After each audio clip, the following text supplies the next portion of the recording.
The cursor blinked at me from a blank document. 400 pages. 2 years of work. Gone. I clicked through every folder, every backup location on my laptop. Nothing. My manuscript, the one I was supposed to present to Hartwell Publishing in 6 hours, had vanished like it never existed. Looking for something. Dad stood in my doorway, coffee mug in hand, that smirk playing at his lips that meant he'd won something. My novel. Where is it? Of that. He sipped his coffee slowly, savoring the moment. I deleted it last night. Did you know you left your laptop open? Very careless. My chest tightened. You deleted my book. All 400 pages of that fantasy nonsense. Dragons and magic and whatever else you've been wasting your time on. That's 2 years of work. My voice cracked.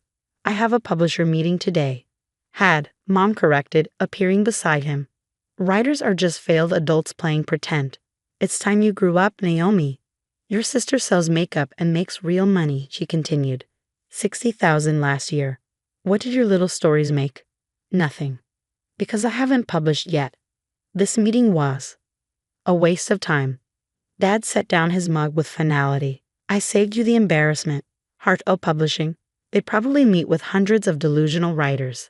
At least now you can focus on getting a real job. My sister Chloe chose that moment to swan in, designer purse swinging. Did you tell her about the opportunity at my company? We need someone to pack orders. Minimum wage, but it's honest work. I have a master's degree in creative writing, which cost us $40,000, Mom sniffed. For what? Said you could sit in your room making up stories like a child. I'm 28 years old. Living in our house, Dad pointed out. Because artists need time to create. He said it in a mocking voice, throwing my own words back at me. Well, time's up. Either get a real job or get out. I stared at them, my family, the people who'd raised me on bedtime stories, who'd bought me my first notebook, who'd once upon a time encouraged my dreams. When had they become these people who saw my passion as a character flaw? The meeting is in 6 hours, I said quietly. This could change everything. Nothing's changing, Mom said firmly. You're going to call them, apologize for wasting their time, and then you're going to fill out applications. Chloe's company is hiring. So is the grocery store. Even McDonald's would be better than this, pretending. They left me sitting there, staring at my empty screen. 2 years, 700 hours of writing, countless revisions, characters I've lived with, breathed life into, loved like friends. Gone because my father decided I needed a reality check. They had no idea the book was already in print. But they were about to find out what happens when you try to delete a writer's dreams. See, what my parents didn't understand about modern publishing, what they'd never bothered to ask in their crusade to make me normal, was that traditional publishers don't meet with authors who only have digital manuscripts. They meet with authors who already have deals, who've already signed contracts, who've already gone through months of revisions with editors. My meeting today, it wasn't a pitch. It was a launch strategy session. For the book that was already printed, already shipped to warehouses, already listed on Amazon for pre-order. The book I'd sold 6 months ago for a 6-figure advance that I'd never told them about. I pulled out my phone and called my editor, Diane. Naomi, ready for this afternoon? Marketing is so excited, Toe. Small hiccup. My parents deleted my local copy of the manuscript. Silence, then laughter. They what?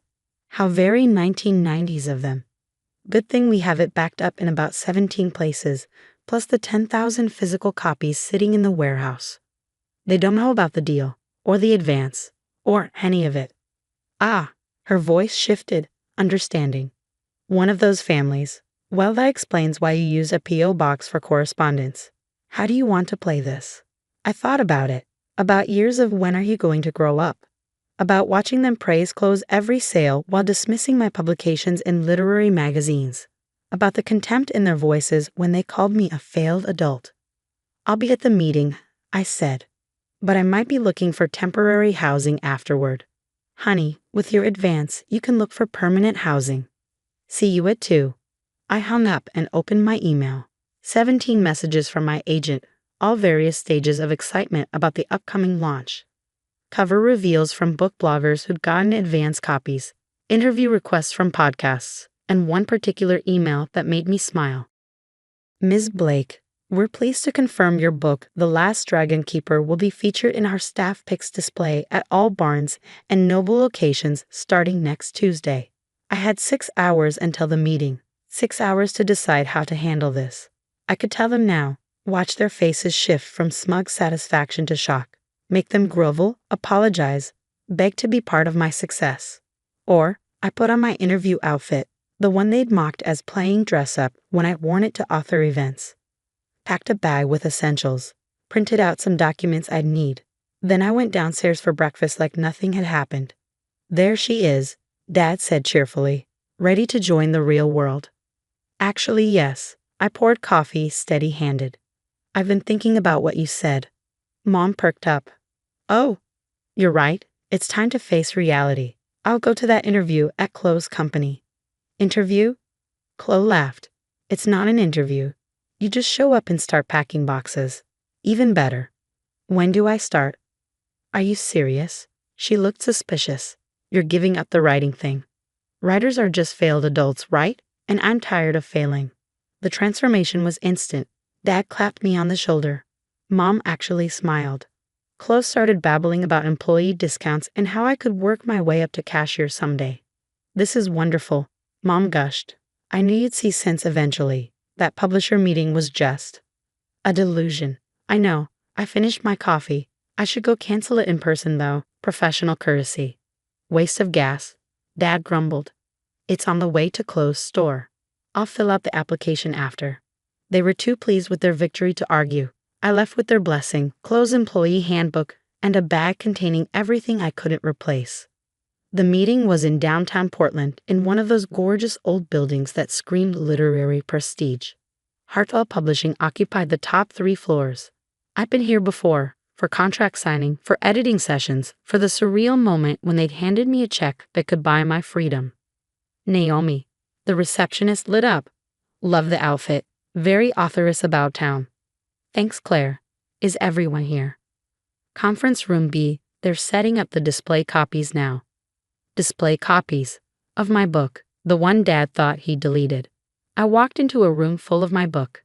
Stacks of gorgeous hardcovers with the cover I dreamed about, a dragon curled around a crumbling tower, moon rising behind it, my name in bold letters across the bottom. Naomi Blake, not failed adult, not pretend writer, published author. There's our star. Diane rushed over, squeezing my hands. Ready to make you famous. The next 2 hours were a blur of marketing strategies, blog tour schedules, and discussions about the already-in-progress sequel. They showed me the early reviews, starred from Kirkus, glowing from Publishers Weekly. Pre-orders were exceeding expectations. Foreign rights were being negotiated. We're thinking a 30-city tour, the marketing director said. Starting with pals here in Portland, obviously, then Seattle, San Francisco, LA. That sounds perfect. I signed papers, posed with the book, discussed interview talking points. As the meeting wrapped, Diane pulled me aside. So, housing situation. I'll figure it out. I've got the advance money, just need to find. My sister's looking for a roommate. Nice apartment in the Pearl District. Writer-friendly. She's a poet. Interested? Seriously. Honey, we take care of our authors, especially ones whose families try to sabotage them. Send her a text, mention my name. You could probably move in this week. I left the building with a box of my own books, keys to my future in my pocket, and a phone full of messages I hadn't checked. 15 missed calls from Chloe, 20 texts ranging from "Where are you?" to "Mom's going psycho." I drove to Chloe's store and parked outside. Through the window, I could see her at the counter, phone pressed to her ear, gesticulating wildly. I grabbed one of my books and went in.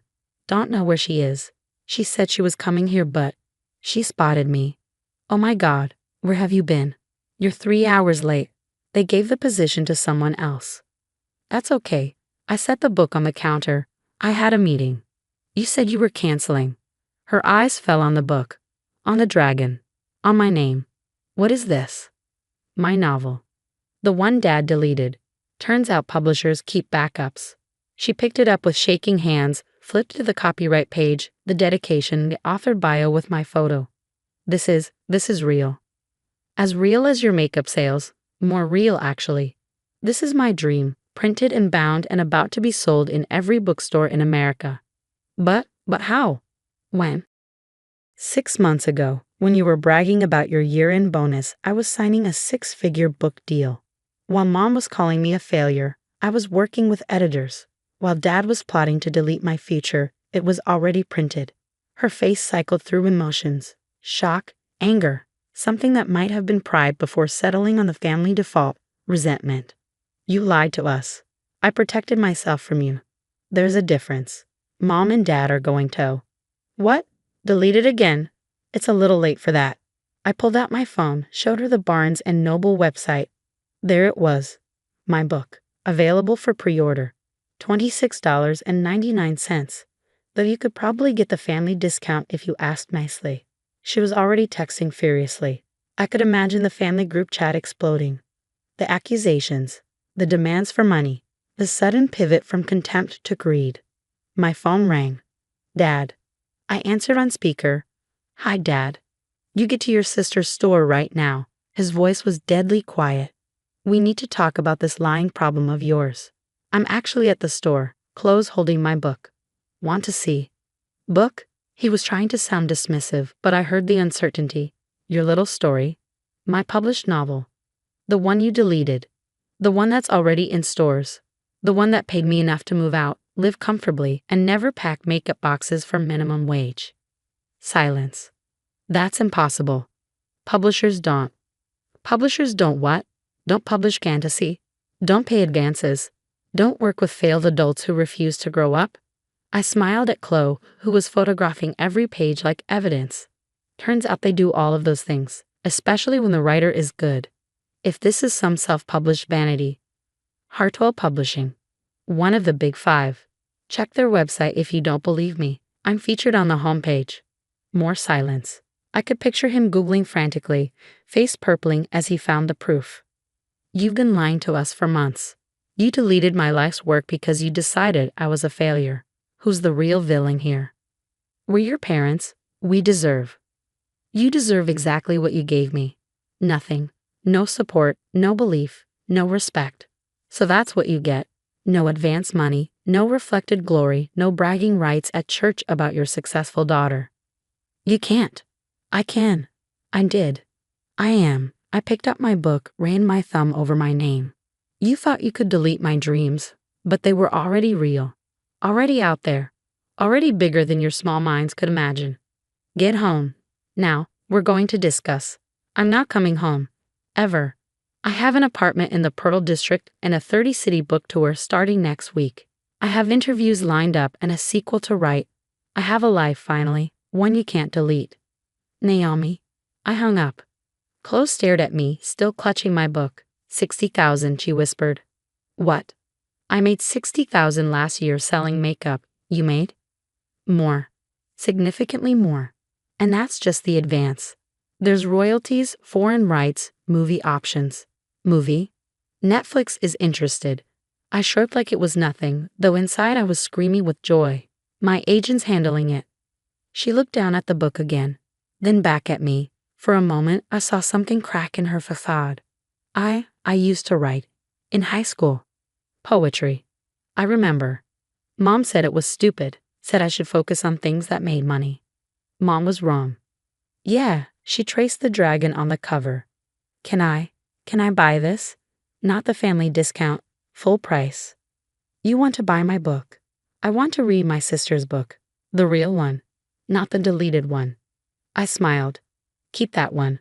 I've got a whole box in my car. She hugged it to her chest. They're going to lose their minds. Probably. They'll try to take credit, say they pushed you to succeed. Let them try. I've got 2 years of recordings of them calling me a failure. Hard to claim credit when there's evidence. You recorded them? Writers observe everything. We take notes. We remember. And sometimes we write barely disguised versions of our families into our books as the villains. Her eyes widened. Did you? Chapter 12. The Dragon Keeper's family who try to sell her to the dark wizard because they think magic isn't real. Oh my God. They burn her spell books. Sound familiar? Dad's going to sue you. He's welcome to try. Parody is protected.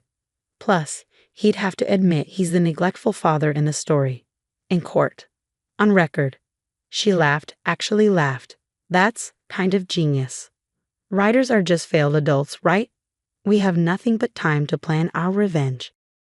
My phone buzzed. A text from the poet roommate. Diane says you need a place. Can you move in tomorrow? Rent's $900/month, utilities included. First chapter of your book made me cry.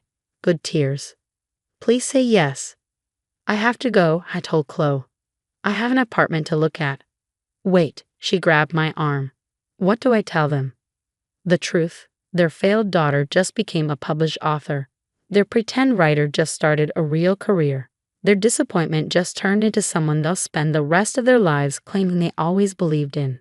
They'll rewrite history. Sega supported you all along. Good thing I'm the writer in the family. I know how to control the narrative. I left her there, holding my book like a shield against the storm that was coming. Drove to my new apartment with a car full of dreams they couldn't delete. Met my new roommate, a purple-haired poet who hugged me and said, anyone whose family tries to delete their art is welcome here. That night, in my new room with my box of books and my laptop full of backed-up dreams, I opened a fresh document, started typing. Chapter 1. The day after her father deleted her book, Lydia Blake became a bestseller. Sometimes the best revenge isn't anger or confrontation. Sometimes it's success they can't delete, dreams they can't steal, a future they can't control. My parents thought they deleted my novel. They'd only deleted my obligation to include them in my success. The book was already in print. Just like my new life. Just like my future. Delete that. The first thing I saw was Hallie's phone, shoved right into my face. She's 17 now, all long limbs and a perpetually worried frown that I know she inherited from me. Mom, look, she said, her voice a tight whisper. It was a group photo, a big one, probably taken with a timer or by someone standing on a chair. Centre stage was my mother, Layla, beaming, holding a glass of champagne. Her hair was perfectly coiffed, her dress a shimmering blue. 60 years old, and she looked happy. Around her, a sea of familiar faces, my sister Victoria, her husband Weston, my cousin Bailey. And then, there they were. Norman, my ex-husband, standing a little too close to my mother, his arm around Josephine, his new wife. Josephine, who used to be my friend. She was smiling, that poised, fake, kind smile of hers, clutching a small, elegantly wrapped gift. The caption beneath the photo, posted by my mother's longtime friend, Haley Gonzalez, read, "Happy 60th, Grandma." What a beautiful celebration for our amazing Lila Rodriguez. Just briefly, comment where you're watching from. I love seeing my worldwide viewers. My stomach dropped. Not a gentle descent, but a free fall. Layla's 60th birthday, my mother's milestone birthday. And I, Wren Harris, her 45-year-old daughter, wasn't in the picture. I hadn't even known there was a party. Hallie, bless her empathetic heart, must have seen the blood drain from my face. She pulled the phone back slightly, her gaze darting between the screen and my expression. "Mom, I'm so sorry. Grandma told everyone you were too busy, that you had a work thing. Too busy. A work thing." My mother, Layla, 60 years old, had orchestrated a lie to explain my absence from her own birthday celebration. Not just to me, but to our entire extended family. To Norman, my ex-husband, 46, who still managed to charm the pants off my family even after our divorce. To Josephine, 42, the woman he'd married, who had seamlessly stepped into my place, not just as his wife, but as the family's new darling. The room started to tilt. It wasn't just the shock of the photo, it was the avalanche of memories it triggered. Years of this, years of being the one who was too much, too sensitive, too dramatic. The black sheep, always slightly outside the flock. I'm 45, a grown woman, a mother myself, and still the old wounds ripped open with a fresh, sickening tear. I remembered my own 35th birthday, a quiet dinner with Hallie and a close friend. My mother had called the next day, not to apologise for missing it, but to ask if I'd heard from Norman, always Norman. He's 46, a year older than me, and he'd been the golden boy of the family even when we were married. Now, with Josephine, 42, by his side, they were the perfect, polished couple my mother had always wanted. Josephine, who was once my confidante, now the family's adopted daughter, adored for her quiet grace and her ability to make Norman look good. I felt a coldness spread through me, a familiar chill that had settled in my bones over years of subtle slights and overt exclusions. The time my mother forgot to invite me to Christmas dinner, only remembering when Hallie, then 10, asked why we weren't going to Grandma's.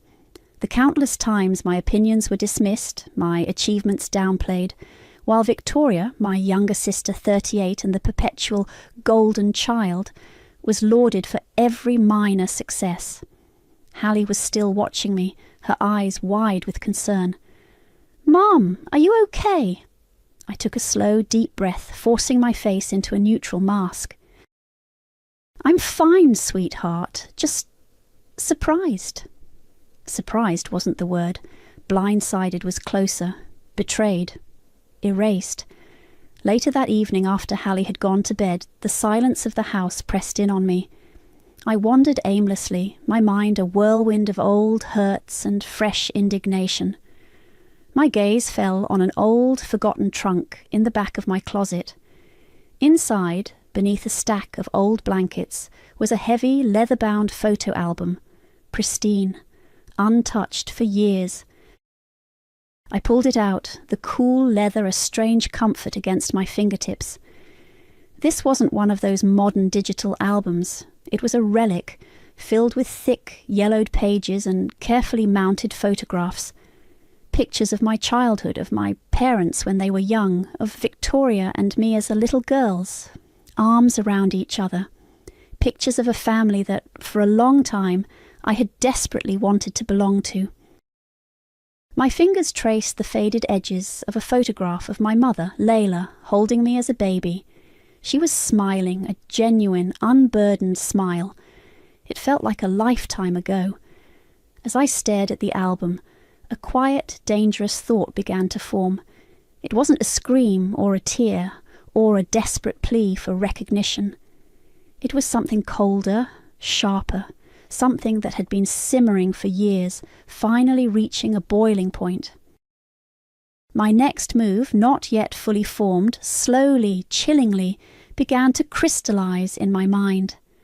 The leather-bound photo album felt heavy in my lap, a tangible anchor to a past that felt increasingly alien.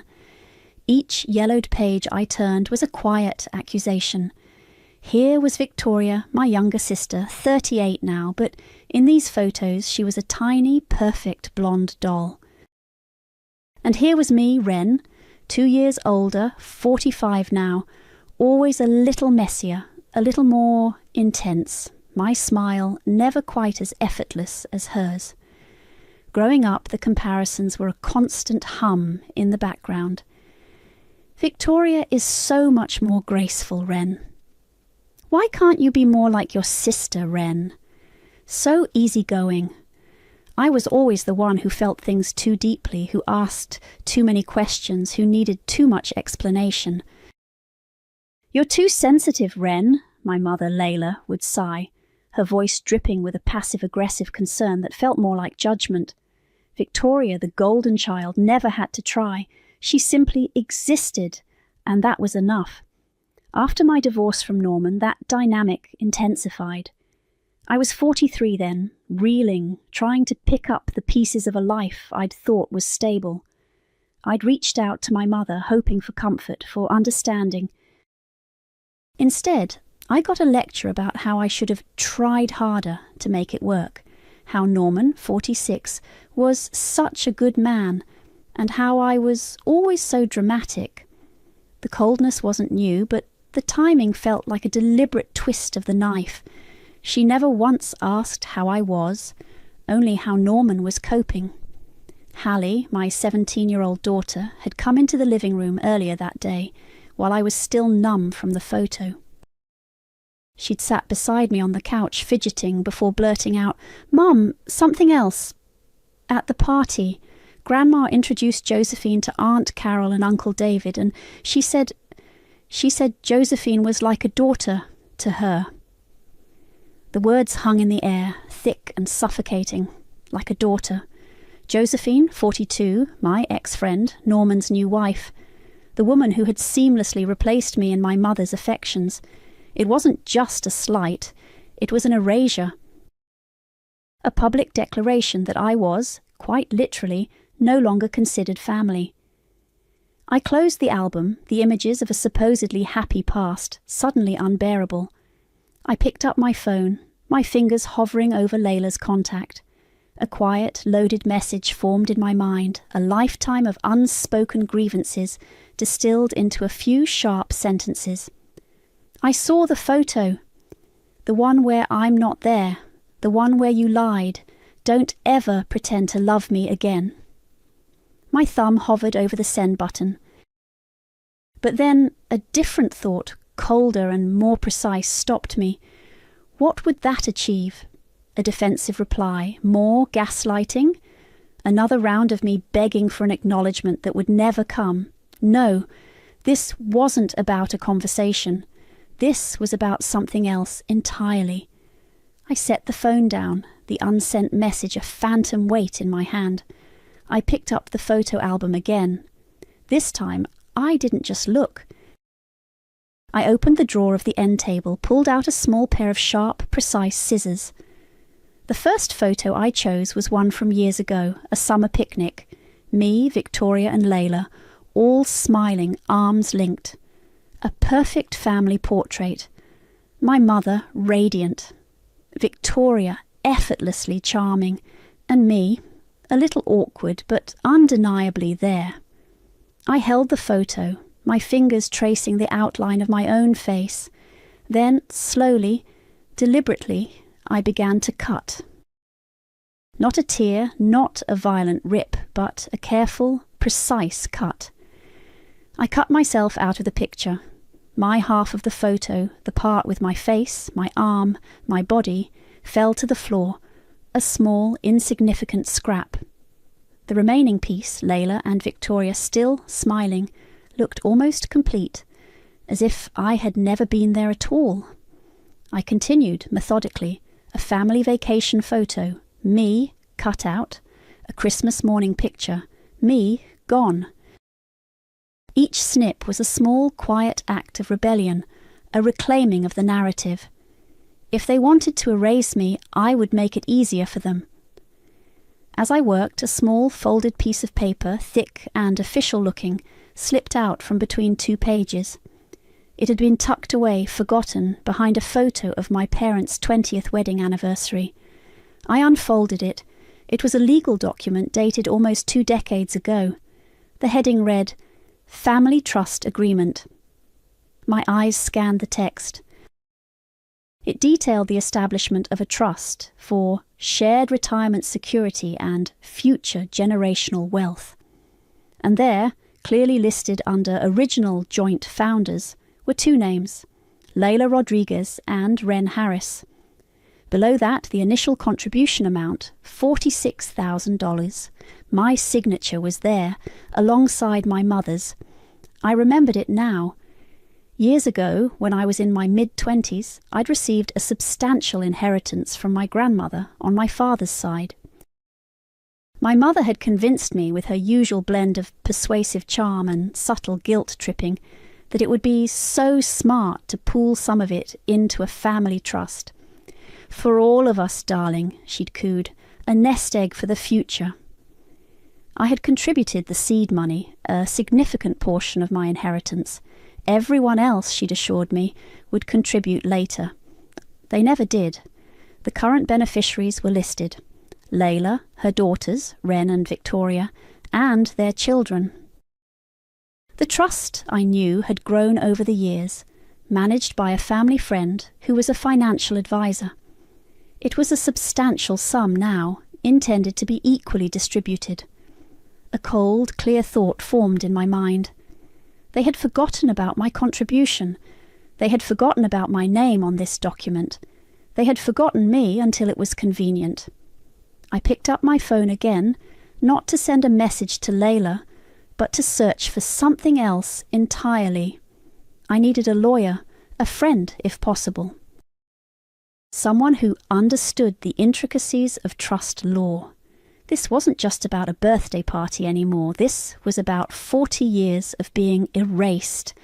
And now I was going to erase them right back. The family trust agreement document felt like a forgotten weapon suddenly rediscovered. I sat at my kitchen table, the harsh overhead light illuminating the fine print. It was all there, the date nearly 20 years ago when I was 25.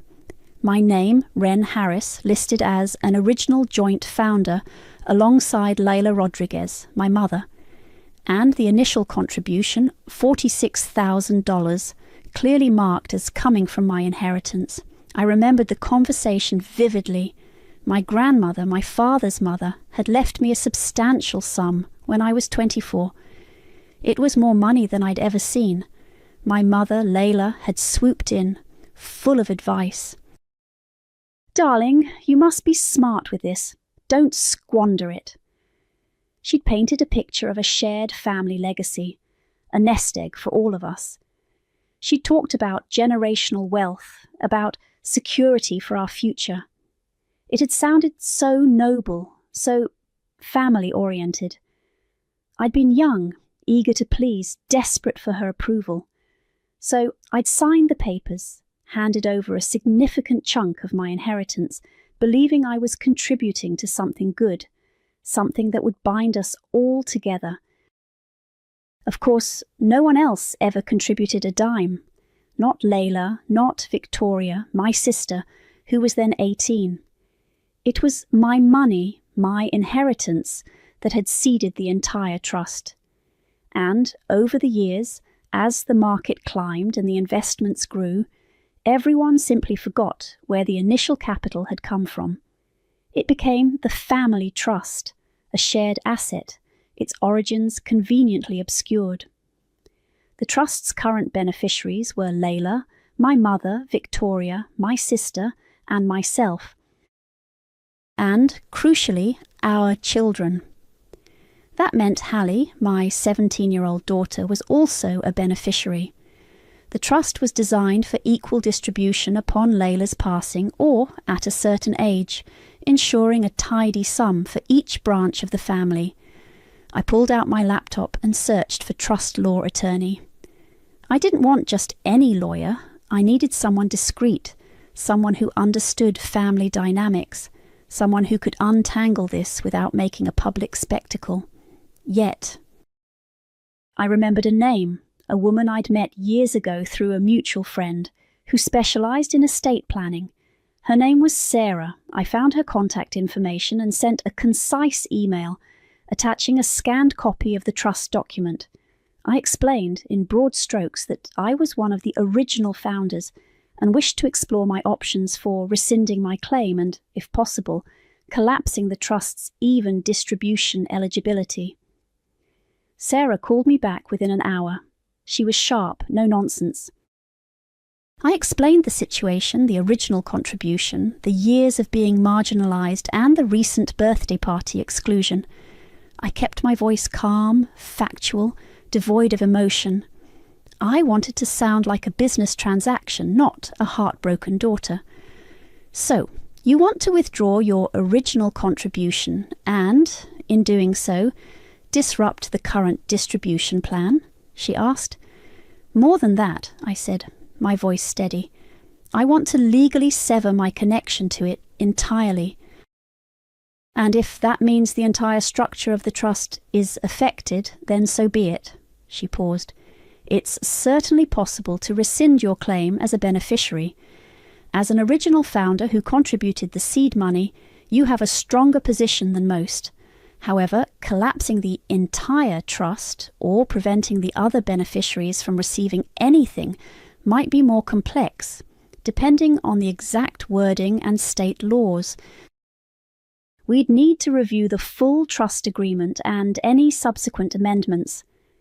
I understand, I said, but my goal is to ensure that if I am not considered family enough to be invited to a milestone birthday, then my money will not be used to benefit those who excluded me, especially not Norman and Josephine, who are not even blood relatives but are being treated as such. Sarah was quiet for a moment. It's an aggressive move, Wren. It will have significant repercussions. I'm aware, I replied, a cold certainty settling in my chest. I'm ready for them. We scheduled a meeting for 2 days later. I spent the intervening time gathering every piece of documentation I could find related to the trust, to my inheritance, to anything that could strengthen my case. I found old bank statements, letters from my grandmother's estate, even a faded thank you card from my mother for my generous contribution. The irony was not lost on me. When I met Sarah, she confirmed what I suspected. As an original founder and the sole initial contributor, I had a strong legal standing to withdraw my portion, which would significantly reduce the overall value of the trust and likely force a re-evaluation of its terms. It wouldn't necessarily collapse it entirely in a legal sense, but it would certainly make the even distribution for Layla, Victoria and their children a much smaller, less appealing prospect. It would in essence make the family nest egg a lot less comfortable. They'll be furious, Sarah warned, especially Victoria. This will directly impact her and her children's future inheritance. Good, I said, the word tasting like ash and victory on my tongue. Let them be. A week later, the notarized papers were ready. I signed them, my hand steady. The documents outlined my formal request to rescind my claim as a beneficiary and to withdraw my initial contribution, plus any accrued interest legally attributable to that initial sum. It was a complex legal manoeuvre, but Sarah assured me it was sound. I walked to the post office, the thick envelope heavy in my hand.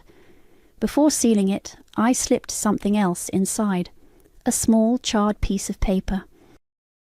It was a fragment of my wedding invitation from years ago, burned around the edges.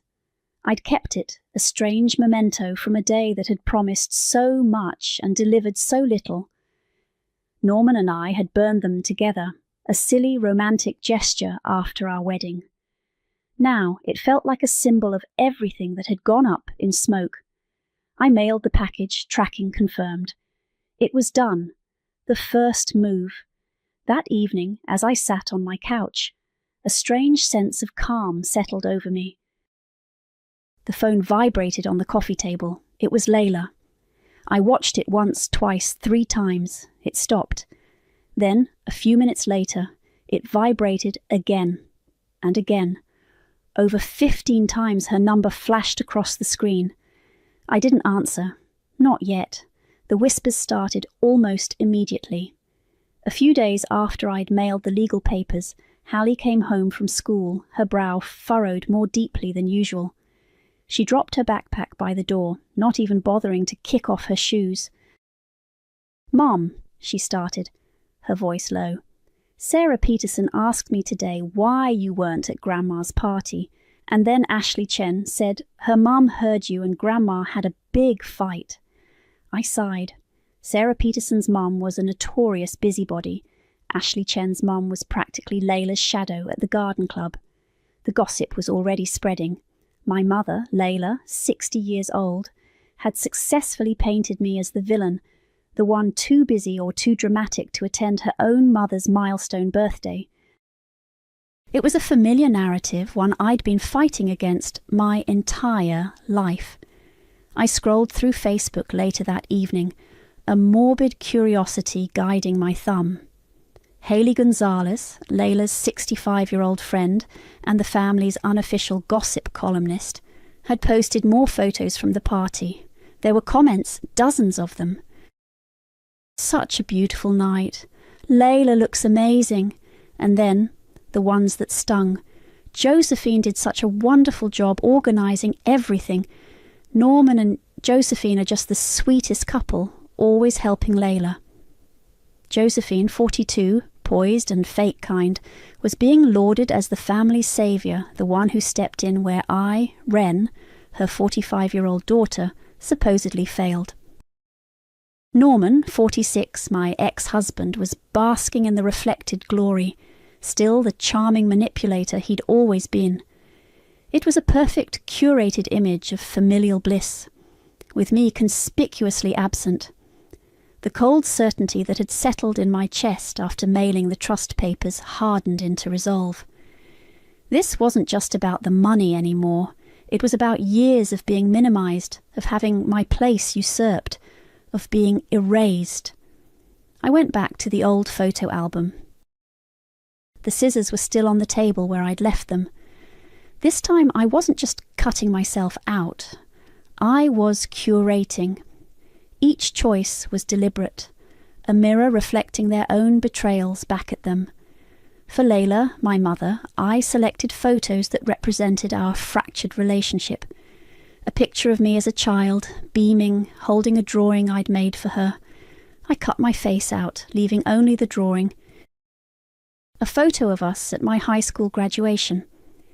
I cut a jagged line through my own image, leaving her looking at an empty space. And then the one of her, Victoria, and me at that summer picnic. My half was already gone. I took the remaining piece, the one with Layla and Victoria, and I tore it precisely down the middle, separating my mother from her golden child. I included the scraps, the missing pieces, in a small, clear bag. For Victoria, my 38-year-old sister, the golden child, I chose photos that highlighted her constant comparisons. A picture of us at a dance recital, me looking awkward, her graceful. I cut her out perfectly, leaving only my awkward self. A photo of her wedding where I was a bridesmaid, smiling stiffly. I cut myself out, but not cleanly. It was a rough, almost violent tear, leaving a stark white void where I should have been. For Norman, my 46-year-old ex-husband, the charming manipulator, I found a picture from our wedding day. Us standing at the altar, looking so young and hopeful. I cut a sharp, vertical line right through his face, leaving only my own, staring out blankly. I also included the charred fragment of our wedding invitation, the one I'd kept for so long. It felt right that he should see it now. And for Josephine, 42, the new family darling, I had to be more creative. I didn't have photos of her and me together from before she became Norman's wife, so I found a picture of my mother, Layla, and Norman looking cosy at a family gathering from a few years ago, before Josephine was in the picture. I cut out Norman, leaving only Layla.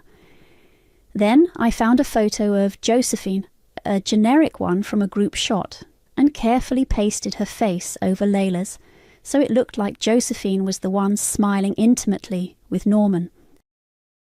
It was a subtle, cruel twist, highlighting how easily she'd replaced me, even in my mother's affections. I prepared 4 thick, plain manila envelopes.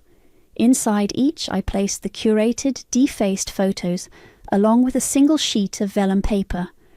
On it, in elegant, stark black ink, I wrote the same message. "Erase me if you want. I'll make it easier." I drove to the main post office, avoiding my local branch.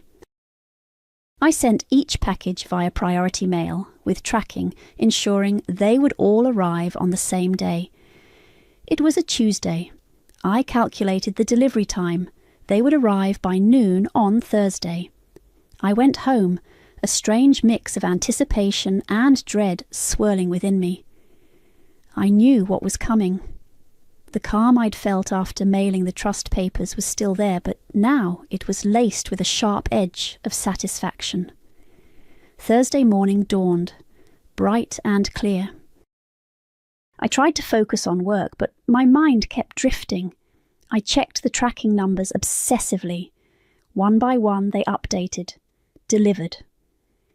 That evening my phone began to vibrate. It wasn't just Layla this time. It was Victoria. Then Norman. Then Layla again. My mother's number flashed across the screen over 15 times, just as it had done a week ago. But this time I knew exactly why. I watched it ring, the screen lighting up the darkened room. I didn't answer, not yet. The phone had stopped ringing by Friday morning. The silence felt heavy, charged with unspoken fury. I knew they were stewing, gathering their forces. I imagined my mother Layla, 60 years old, already spinning her narrative, painting me as the ungrateful, unstable daughter. Victoria, 38, my sister, would be fanning the flames, revelling in the drama. Norman, 46, would be playing the concerned ex, while Josephine, 42, would be offering her fake kind condolences. I went about my weekend as normally as possible, but the tension was a knot in my stomach. I knew they held their usual Sunday brunch at Layla's house. It was a tradition, a performance of perfect family unity. I pictured them all there, sipping mimosas, picking at fruit, and then the packages would come up. Or perhaps they already had, and this brunch was the war council. My phone vibrated. It wasn't Layla, it was Bailey, my 35-year-old cousin.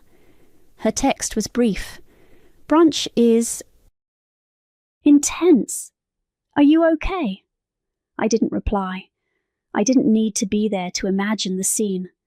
Layla, ever the hostess, would have tried to maintain decorum, but the carefully constructed facade would have cracked the moment the conversation turned. Maybe one of them brought their package, or Layla, having received hers on Thursday, decided to open it in front of everyone seeking sympathy. I pictured Layla, elegant even in distress, her hands trembling slightly as she opened the thick, plain manila envelope. The torn photos, the ones where my face was clean-cut, half-razored or completely missing, would have slid out onto the polished dining table, the one of her and Victoria, ripped down the middle, separating them. The one of me as a child, only the drawing remaining. Each image, a silent accusation, a visual representation of the erasure they had inflicted upon me. Then the vellum paper, stark against the chaos. Erase me if you want, I'll make it easier. The silence in the room would have been deafening, quickly followed by a cacophony of gasps and accusations. And then the second blow. The legal documentation. My lawyer, Sarah, had sent the formal notice of my intent to rescind my claim to the trust via certified mail. It would have arrived at Layla's house on Friday or Saturday. It was likely sitting in a pile of mail, or perhaps Layla had already seen it and dismissed it as some bureaucratic nonsense. But at the brunch, with the photo chaos already erupting, someone would have stumbled upon it. I imagined Josephine, ever the diligent one, perhaps offering to clear the table or fetch something and finding the official-looking envelope. Or maybe Layla, agitated by the photos, would have gone to her desk, and the envelope would have been there. "What's this?" Josephine's voice, usually so smooth, would have been laced with confusion. She would have opened it, her eyes scanning the legalese. Family trust agreement. Rescission of claim. Wren Harris. Victoria, my 38-year-old sister, would have been the first to understand the implications. Her shriek would have cut through the room. "What? She can't do this. This is our money, our inheritance." Her face, usually so composed, would have contorted in fury. Norman, 46, always quick to assess a financial threat, would have gone pale. His charming facade would have crumbled, revealing the calculating man beneath. He would have snatched the papers from Josephine, his eyes darting across the pages, confirming the devastating truth. The trust, the nest egg they all depended on, was no longer a guaranteed payout.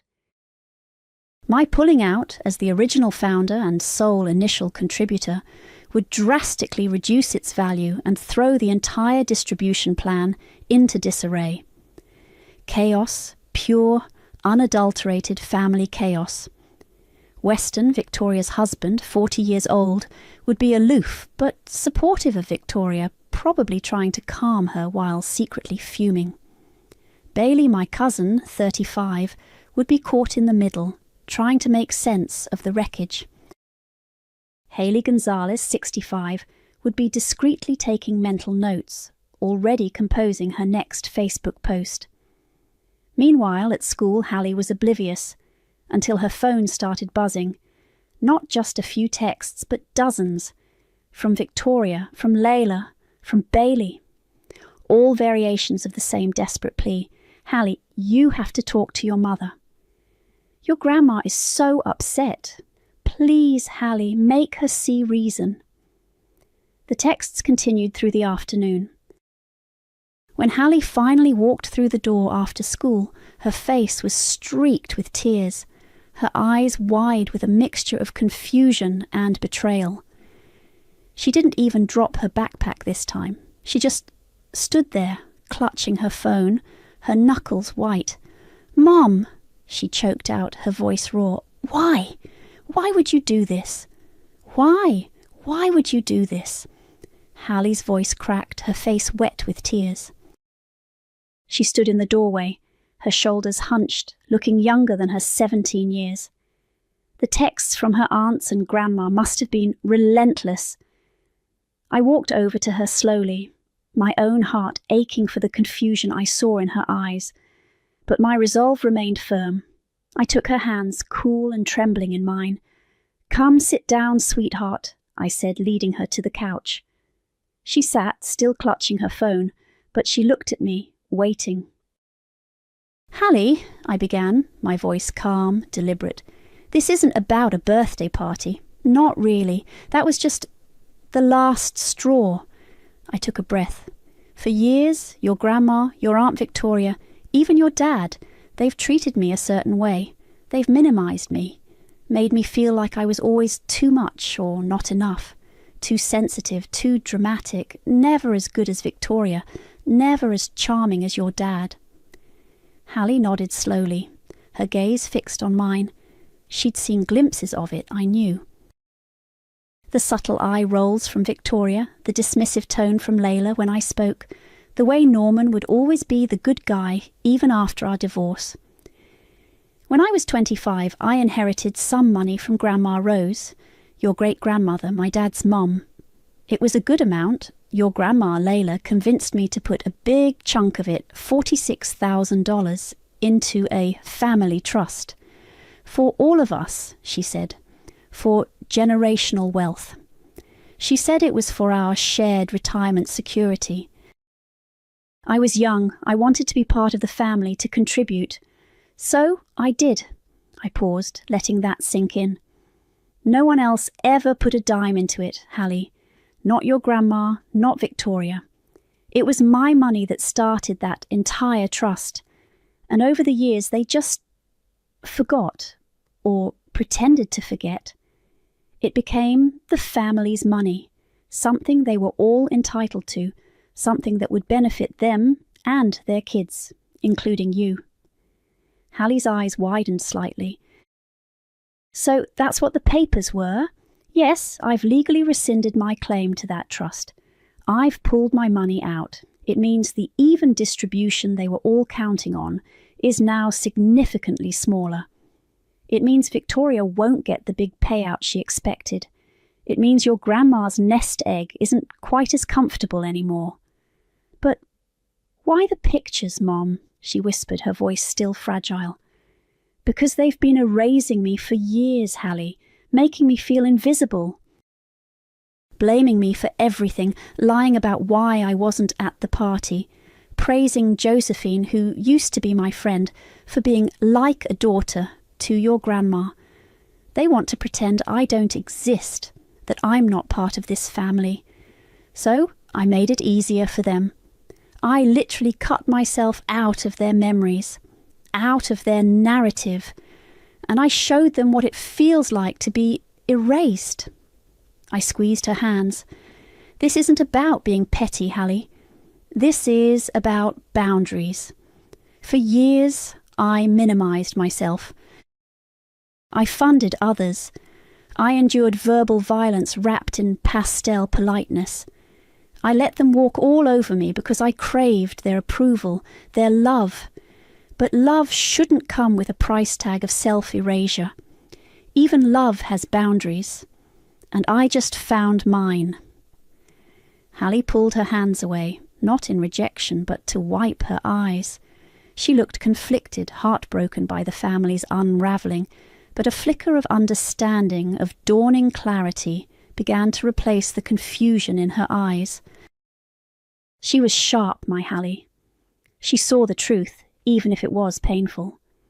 "It's going to be messy, isn't it?" she asked, her voice steadier now. "It already is," I admitted, and it was. My phone, which I'd finally silenced, was still buzzing occasionally with texts from extended relatives.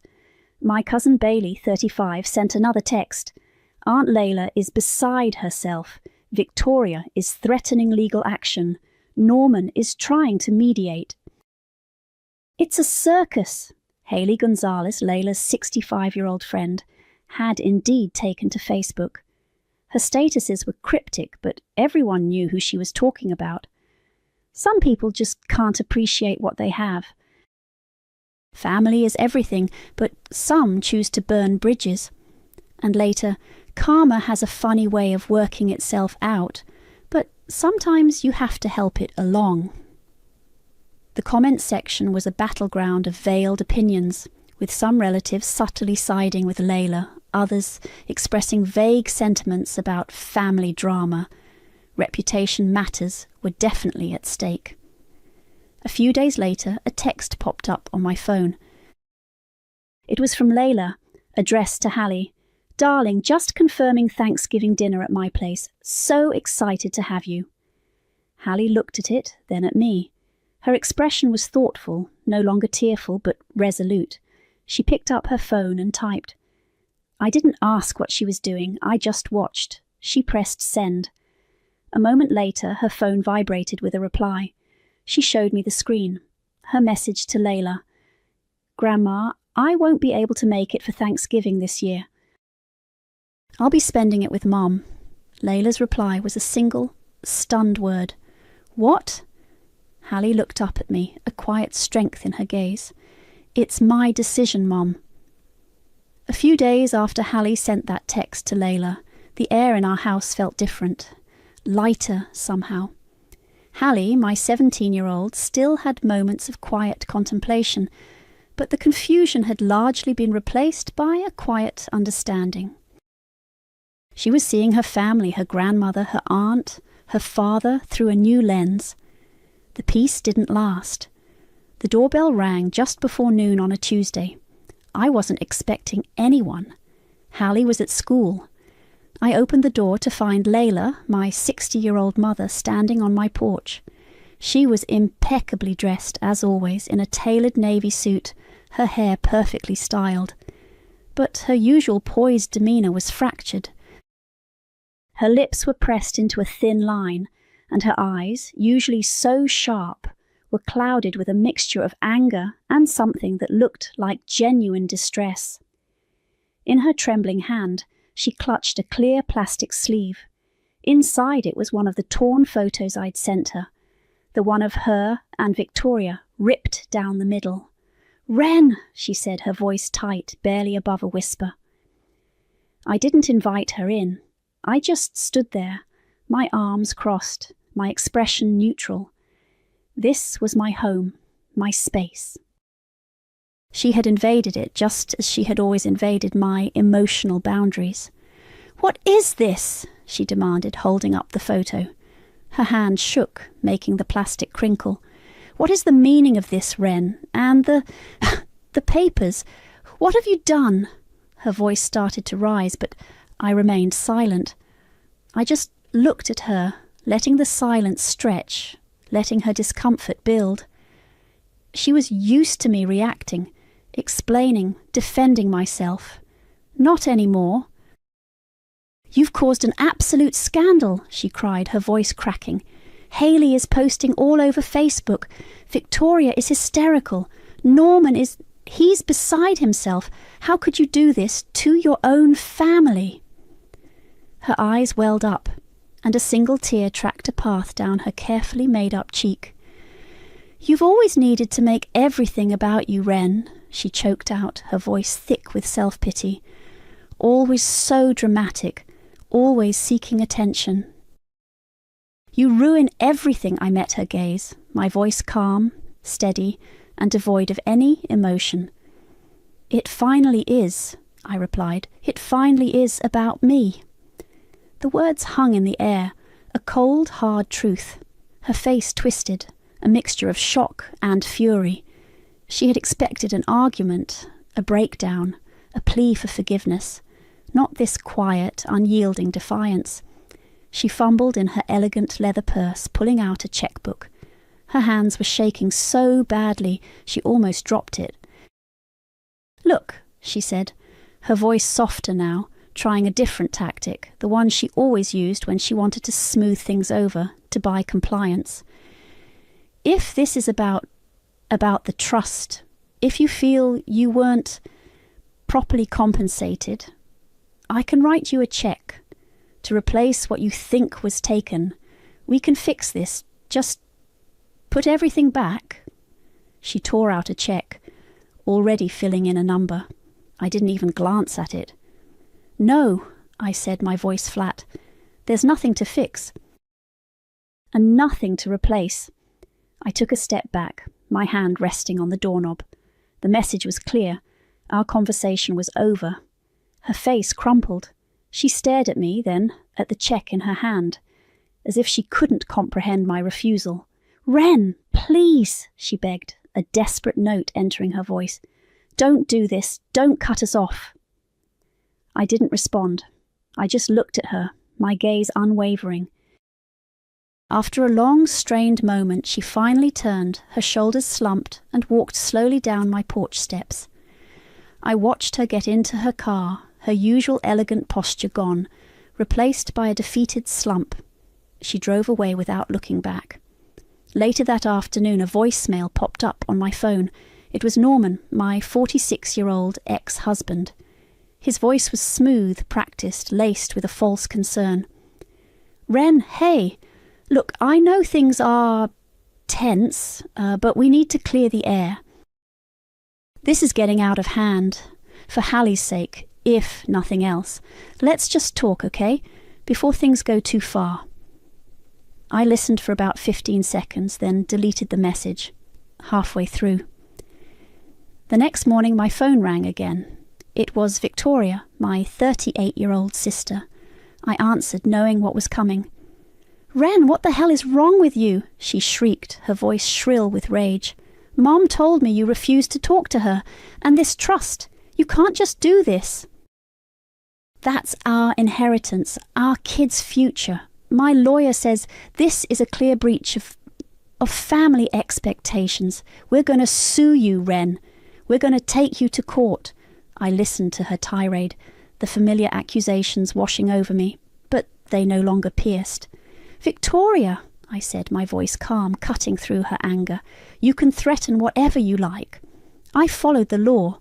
My lawyer is very good. And I'm not going to be intimidated." There was a stunned silence on the other end of the line, then Victoria's voice, a little less confident but still seething. "You'll regret this, Wren. You'll regret this for the rest of your life." I hung up. The phone felt light in my hand. No lawsuits had been filed yet. But the threat hung in the air, a final, desperate attempt to control me. The autumn leaves had long fallen, replaced by the crisp chill of early December. It had been several weeks since Victoria's last furious call, since Layla had stood on my porch, checkbook in hand. The threats of legal action from Victoria, my 38-year-old sister, had amounted to nothing. My lawyer, Sarah, confirmed that no papers had been filed. The family, it seemed, had decided against a public legal battle, perhaps realizing the optics of suing their own daughter, her sister, over an inheritance she had largely funded herself. The silence that followed was profound. My phone, once a constant source of calls and texts from Layla, Victoria, Norman, and even Bailey, had gone quiet. Haley Gonzalez's Facebook posts had become less cryptic, eventually fading into generic holiday cheer, the family drama apparently too explosive even for her to maintain publicly. It was as if I had been fully erased, just as I had intended. One mild Saturday afternoon, Hallie and I walked through the local park. The air was cool, but the sun was bright, glinting off the bare branches of the trees. Hallie, now 17, walked beside me, her hands tucked into her pockets. She was quieter than usual, but it wasn't the confused silence of before. It was thoughtful. "Mum," she started, her voice soft, breaking the peaceful quiet. Do you think any good came out of all this?" I looked at her profile silhouetted against the weak winter sun. Her question wasn't accusatory, just curious, seeking understanding. "Yes, Hallie," I said, my voice steady. "I do." She turned to me, her eyes searching mine. "Silence is the sound of freedom," I told her, the words feeling true and solid in my mouth. "And freedom feels good after 40 years of begging for a place at a table that was never truly mine," I continued. "For so long, I felt like I was constantly fighting for their approval, for their love. I let them define me, diminish me. I let them take my money, my kindness, my time, and then pretend I didn't exist. This was me saying, no more. It was me drawing a line in the sand, a boundary I should have drawn decades ago." Hallie listened, her expression unreadable for a moment. Then she stopped walking, turning fully to face me. She reached out, wrapping her arms around me in a tight hug. It wasn't a child's hug. It was the embrace of a young woman, strong and knowing. "I'm proud of you, Mom," she murmured into my shoulder, her voice muffled but clear. The words hit me with a quiet force more powerful than any apology or recognition from my mother ever could have been. My daughter, my Hallie, understood. She saw the truth, and she chose me. That was all the validation I needed. We continued our walk, the silence between us now comfortable, filled with unspoken understanding. The world felt cleaner, less cluttered by the weight of expectations and toxic relationships. That evening, after Hallie was asleep, I sat at my kitchen table. The old, leather-bound photo album was gone, packed away in a box in the attic, a relic of a past I was finally shedding. In its place, on the clean, empty table, was a brand new photo album. It was smaller, simpler, with a plain linen cover. I opened it. The first page held a recent photo of Hallie and me, taken at the park just a few weeks ago. We were both smiling, genuine smiles, our arms around each other. I carefully placed it, securing it with photo corners. It was the first page of our new story. Just us. I picked up my laptop, the screen glowing in the dim room. I opened a new tab, navigated to a familiar website, read it. I typed out my story, starting with the photo that didn't lie, detailing the years of quiet pain, the calculated revenge, the silence that followed, and the peace that finally settled. I didn't use names, just titles. My mother, my sister, my ex-husband. When I was done, I read it over, ensuring it captured the raw truth of it all. I clicked post. Within minutes, the comments started pouring in. Validation, outrage, shared experiences. But I didn't linger. I closed the laptop, the soft click echoing in the quiet room. I logged off, not just from the website, but from the years of pain, the need for external approval. I was Wren Harris, 45 years old, and for the first time in a very long time, I was truly, completely proud. The call came on a Tuesday, just as I was finally settling into my new apartment, the last box of books unpacked. My phone buzzed, a number I didn't recognize, but the area code was unmistakable, the mountains. I hesitated, then answered. Kinley, it's Taya.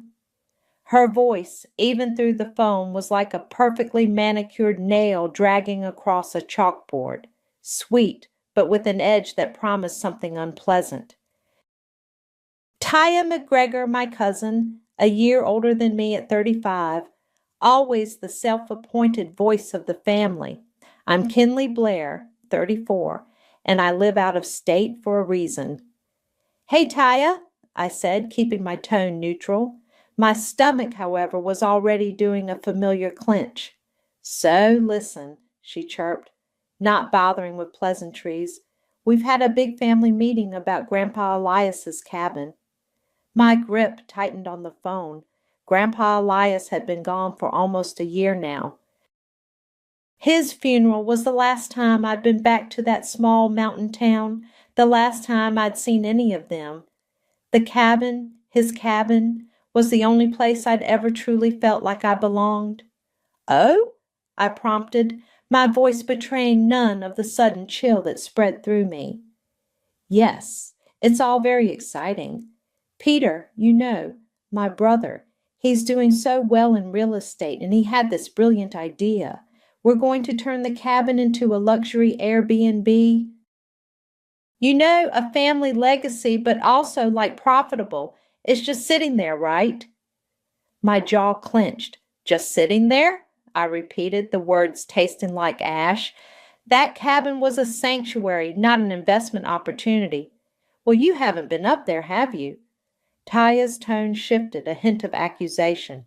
Anyway, we've all decided it's for the best. It'll be a great income stream for the family, and we can all share in the profits. We're starting renovations next week, so we just wanted to give you a heads up. You've got like 3 days to get up there and collect anything you want. Otherwise, it's all getting cleared out. 3 days to collect my life's most precious memories, packed away like forgotten relics. My mind flashed back to the cabin, not as a dusty, empty house, but alive. I was maybe 7, sitting on the worn leather armchair, a thick book open on my lap. Grandpa Elias, his face etched with lines that told stories I couldn't yet understand, was whittling a small wooden bird by the crackling fireplace. The scent of pine and wood smoke filled the air.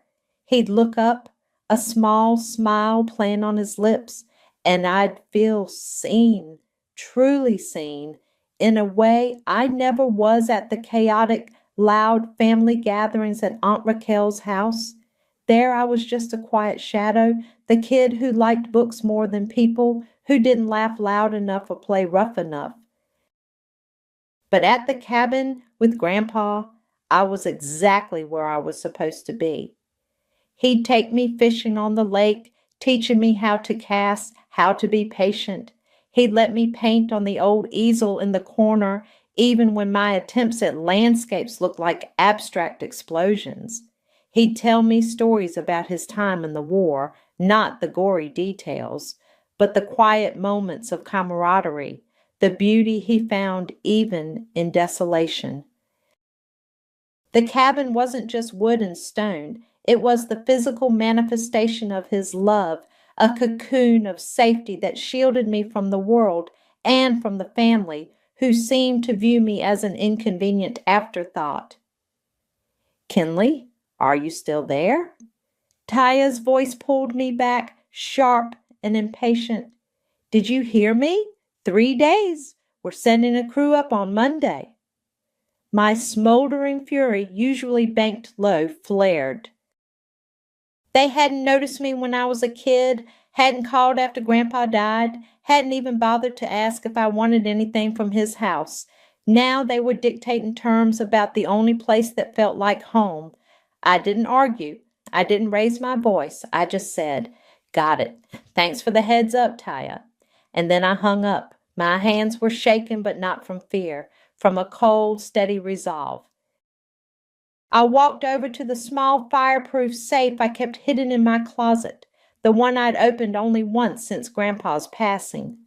I spun the dial, the tumblers clicking softly, and pulled out the thick, legal-sized envelope.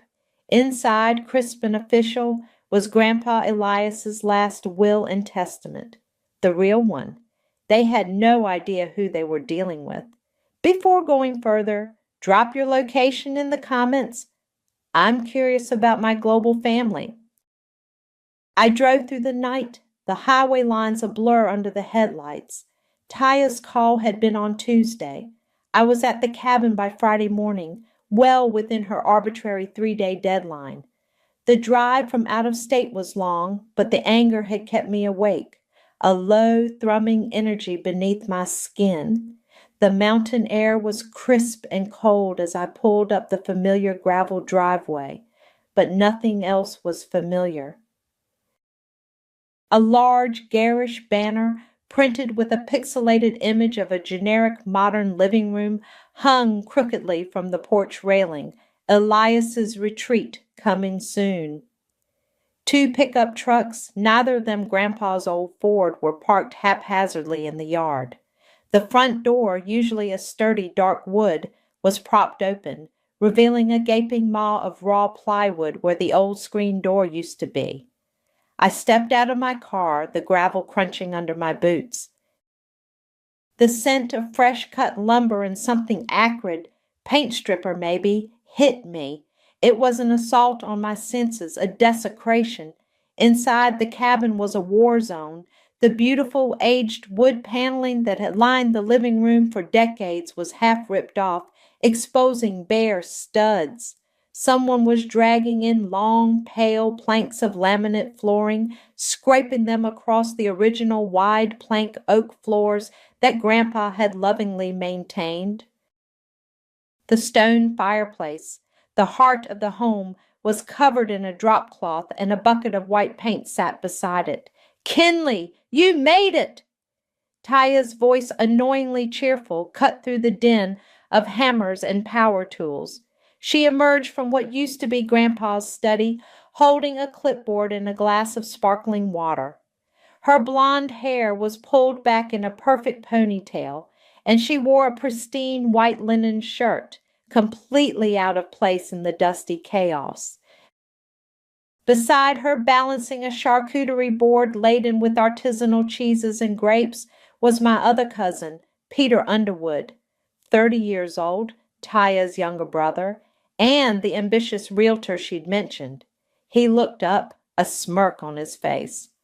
"Just in time for our soft Reno weekend," Taya continued, gesturing vaguely around the wreckage. "We're making amazing progress. Peter's been a godsend with the vision board.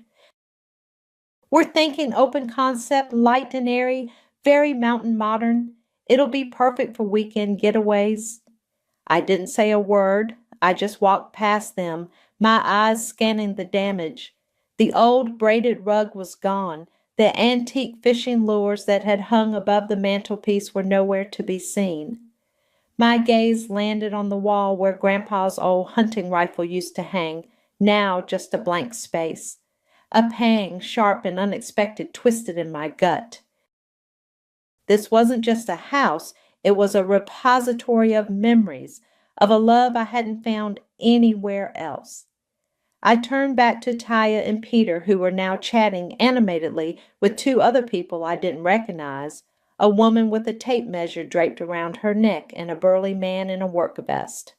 "You all need to leave," I said, my voice quiet but firm. Taya's laugh was brittle. "Oh, Kinley, don't be dramatic. We're family. We're just getting things ready. You can take whatever personal items you want, but the cabin is a family asset now." Peter stepped forward, his arms crossed. "Look, Kinley, we know you and Grandpa were close, but he was old. He probably didn't even have a will, and if he did, it would obviously be for the whole family. This is a joint venture." I reached into my bag, pulling out the folded document. The crisp rustle of the paper was the only sound in the suddenly quiet room. I unfolded it slowly, deliberately, and held it out. Grandpa Elias Blair's last will and testament, I stated, my voice clear, dated 6 months before his passing. It was filed and probated last year, and it clearly states that the cabin and all surrounding property is bequeathed solely to me. Taya's eyes widened, then narrowed. Peter snatched the paper from my hand, his gaze darting across the legal jargon. His face went from smug to a furious red. "This is a fake," he yelled, crumpling the document slightly. "You forged this. Grandpa would never. This is a lie." "It's a legally binding document, Peter," I said calmly, taking it back from his trembling hand.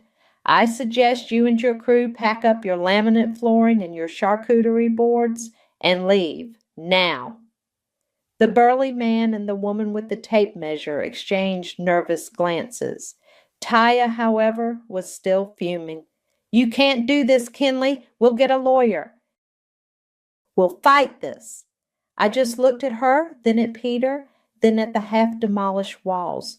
Without another word, I turned and walked out of the cabin, leaving them sputtering in the dust. The cold mountain air felt like a balm on my skin. I got back into my car, pulling out my phone. I scrolled through my contacts until I found the name Fatima Spencer.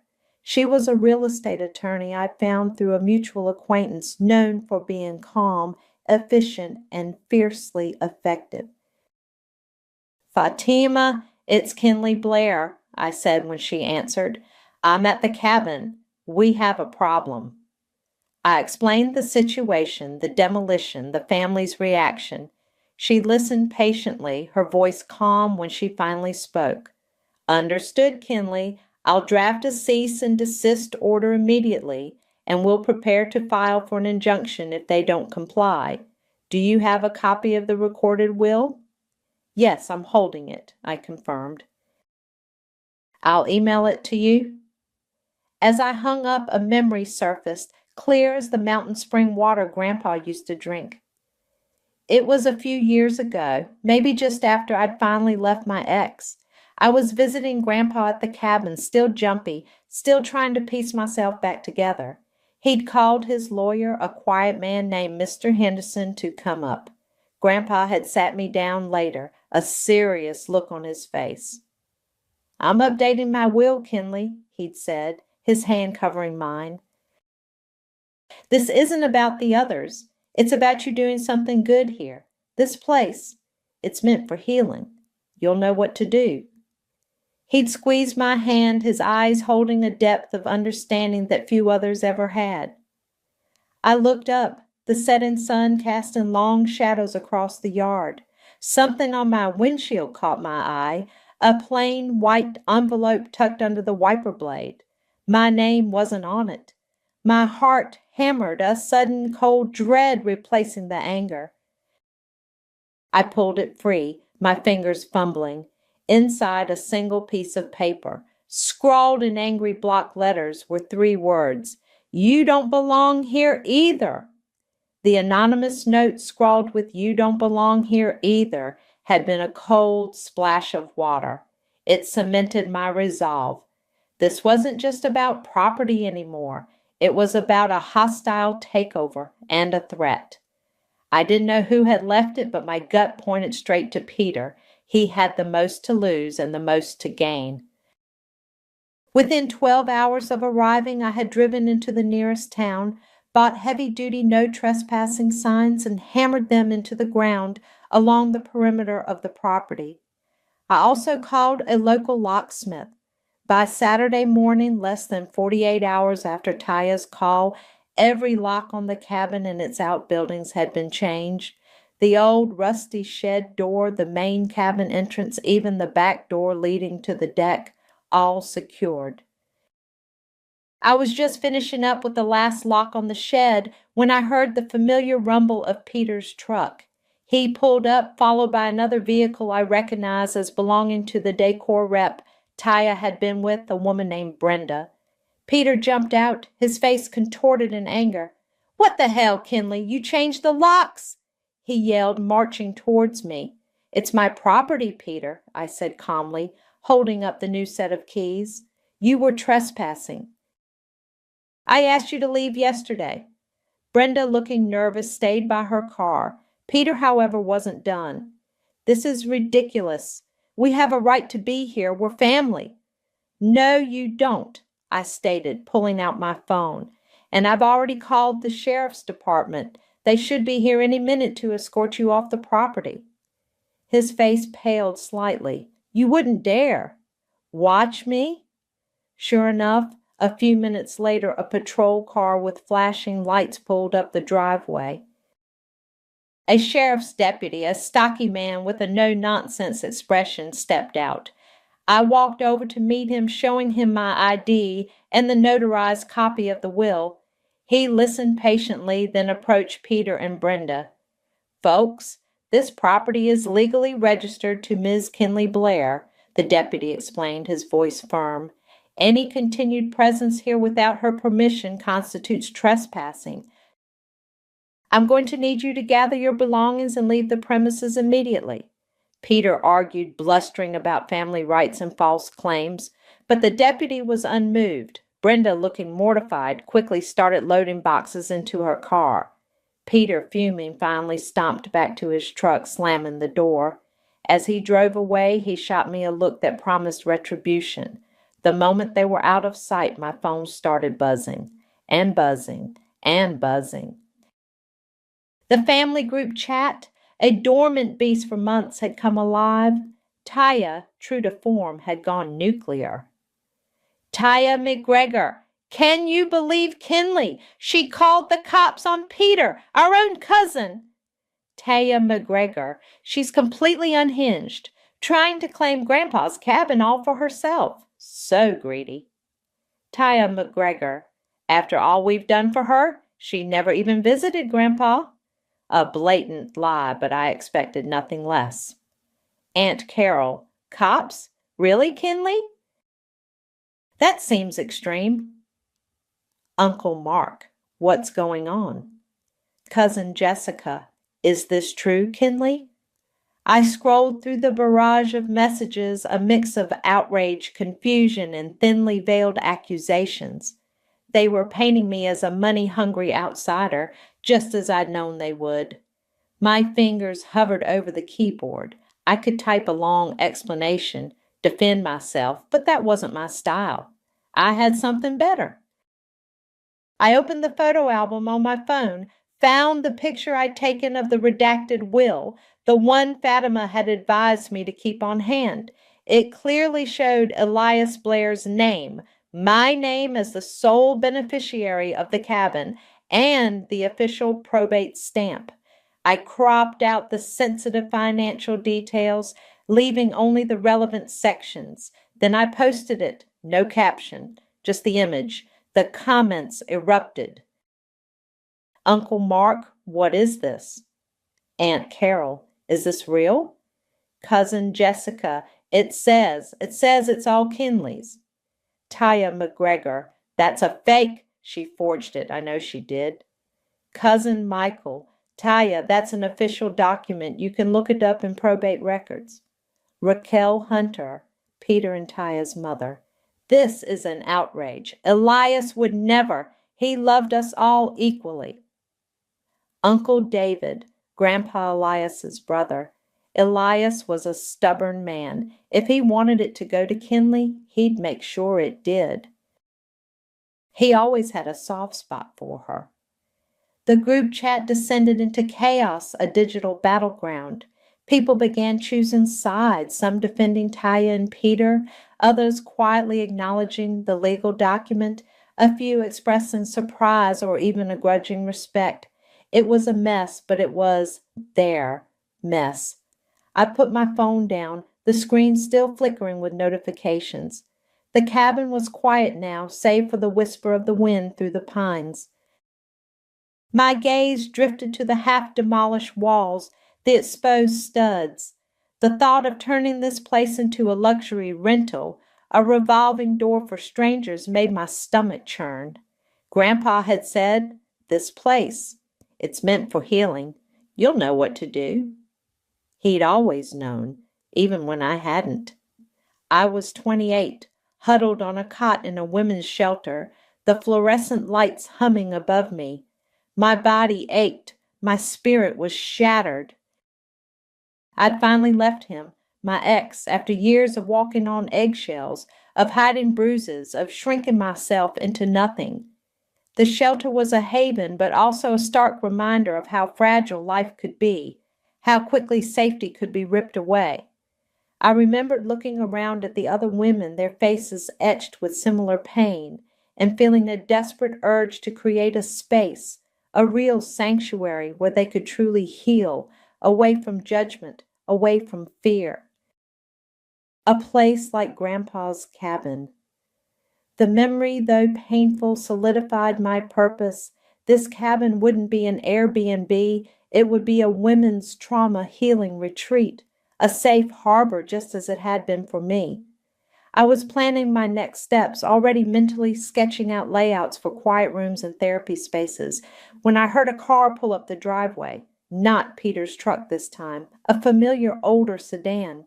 Aunt Raquel, Peter and Taya's mother, stepped out. Her face was grim, her usual polished demeanor ruffled. She walked towards me, her eyes darting nervously around the secured property. She didn't say a word, just held out a yellowed envelope, sealed with a faded wax stamp. "Elias left this," she said, her voice barely a whisper. "He told me to give it to you if things ever got complicated." I didn't know what he meant. She pressed it into my hand, her fingers trembling slightly, then turned and walked back to her car without another word. The envelope felt heavy in my palm. My name was scrawled on the front in Grandpa Elias's distinctive strong hand. It was sealed. The yellowed envelope felt strangely warm in my hand, a small, tangible piece of Grandpa Elias. I carried it inside, the silence of the cabin broken only by the creaks of the old house settling.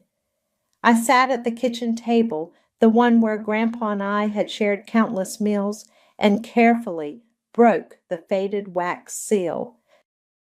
Inside was a letter, written in his familiar strong script. "My dearest Kinley, if you are reading this, it means things have gotten complicated, just as I suspected they might. I know my will has caused a stir, but I did what I believed was right. This cabin, this land, it holds a special purpose. I chose you, Kinley, because you understand what it means to truly need a safe haven. The others, they see only profit, not purpose. They would turn this sanctuary into a commodity, and that is something I could not allow. There is something else you need to know, something I should have told you years ago, but family politics and certain people's pride made it impossible. You have a half-sister. Her name is Lindsay. She is your father, Arthur's daughter, from an affair he had before he met your mother. Her mother, a good woman, raised her mostly alone. I tried to help, but Arthur's family made it very difficult for me to be involved without causing more trouble. Lindsay is a good soul, Kinley. She deserves to know you, and you, her. I've enclosed her last known address and a contact number, though it may be old. Find her, Kinley. She knows what it's like to be an outsider in this family, too. A half-sister, Lindsay. My father, Arthur, had another daughter. The letter was a bombshell, dropping not one, but two truths that shook the very foundation of my understanding of my family. Grandpa had not only foreseen the family's greed, but had also carried this secret for decades. My father, Arthur Blair, 60 years old, estranged for years, suddenly had another layer of betrayal added to his character. I stared at the address and phone number, a mix of shock and curiosity swirling within me. I had to find her. I pulled out my laptop, the small piece of paper clutched in my hand. The address was for a town a few hours away. I started with a simple online search, Lindsay Bennett. The name wasn't common, but not rare either. I scrolled through a few results, then saw it. a LinkedIn profile. Lindsay Bennett, paralegal. Age listed as 38. That would make her 4 years older than me. The profile picture showed a woman with kind eyes and a strong jaw, a hint of my father's features, but softened. I drafted a careful message explaining who I was, mentioning Grandpa Elias and the letter. I kept it brief, factual, and non-emotional. I didn't want to scare her off. I hit send, then sat back, the weight of the revelation settling over me. Meanwhile, Peter wasn't wasting any time. The next day, Fatima called. "Kinley, Peter Underwood has filed a local injunction," she informed me, her voice calm as ever. "He's claiming Elias was manipulated into changing his will, citing undue influence. It's a baseless claim, but it will require a court appearance." "Of course he did," I muttered, running a hand through my hair. "He's desperate." "Indeed. We'll need to prepare. I'll send you the paperwork." "We have a strong case, given the will was properly executed and probated." The legal battle was officially on. Just as I hung up with Fatima, my phone buzzed with an incoming call. It was an unknown number, but the area code was local. I answered, my heart thumping. "Kinley? This is Lindsay Bennett. I got your message." Her voice was soft, a little hesitant, but clear. We talked for almost an hour, a tentative dance of discovery. I explained about Grandpa's letter, the cabin, the family's attempts to claim it. She listened, her occasional questions precise and insightful. She confirmed her age, her mother's name, and the strained relationship she'd had with Arthur over the years. "He was never really a father to me," she admitted, a note of resignation in her voice. "Always too concerned with appearances, with what the family thought." When I mentioned Peter's injunction, she paused. "Undue influence, huh?" "That's a common tactic.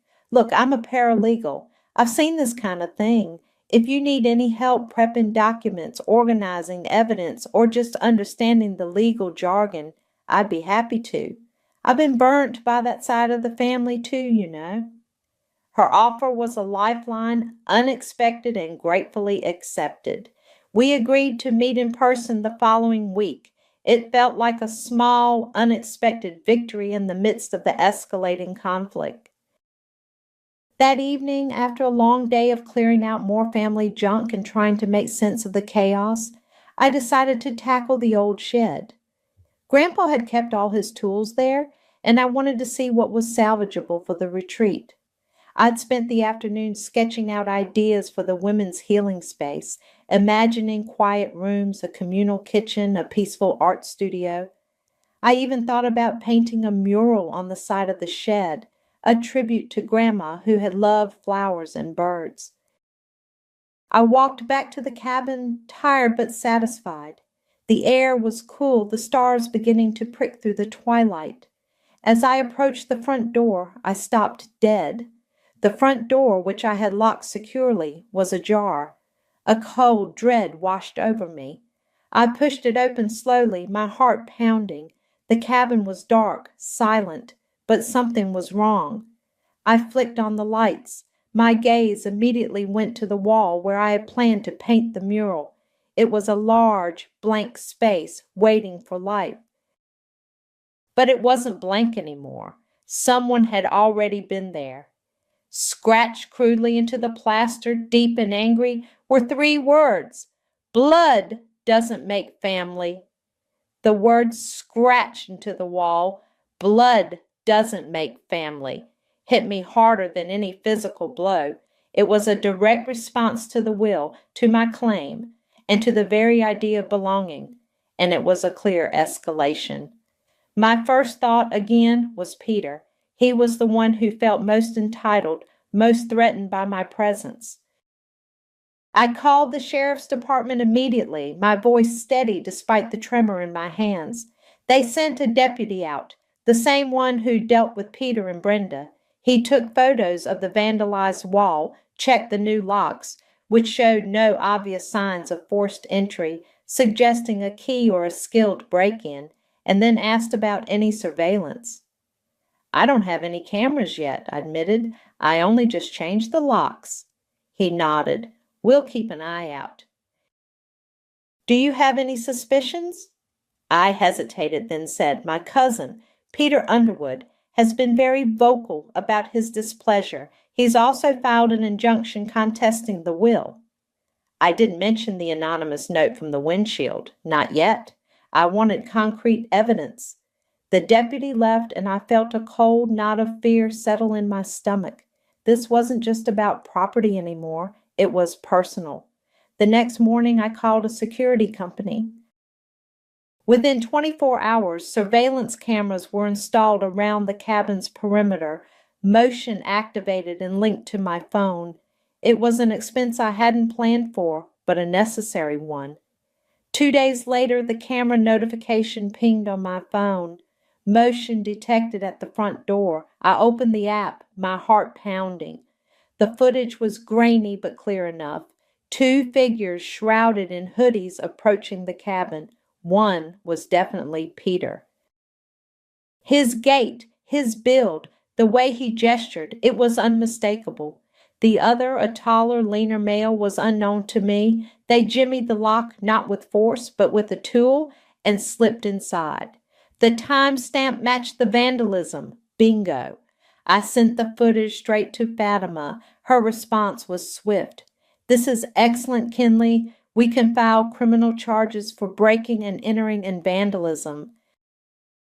This will significantly weaken his civil case.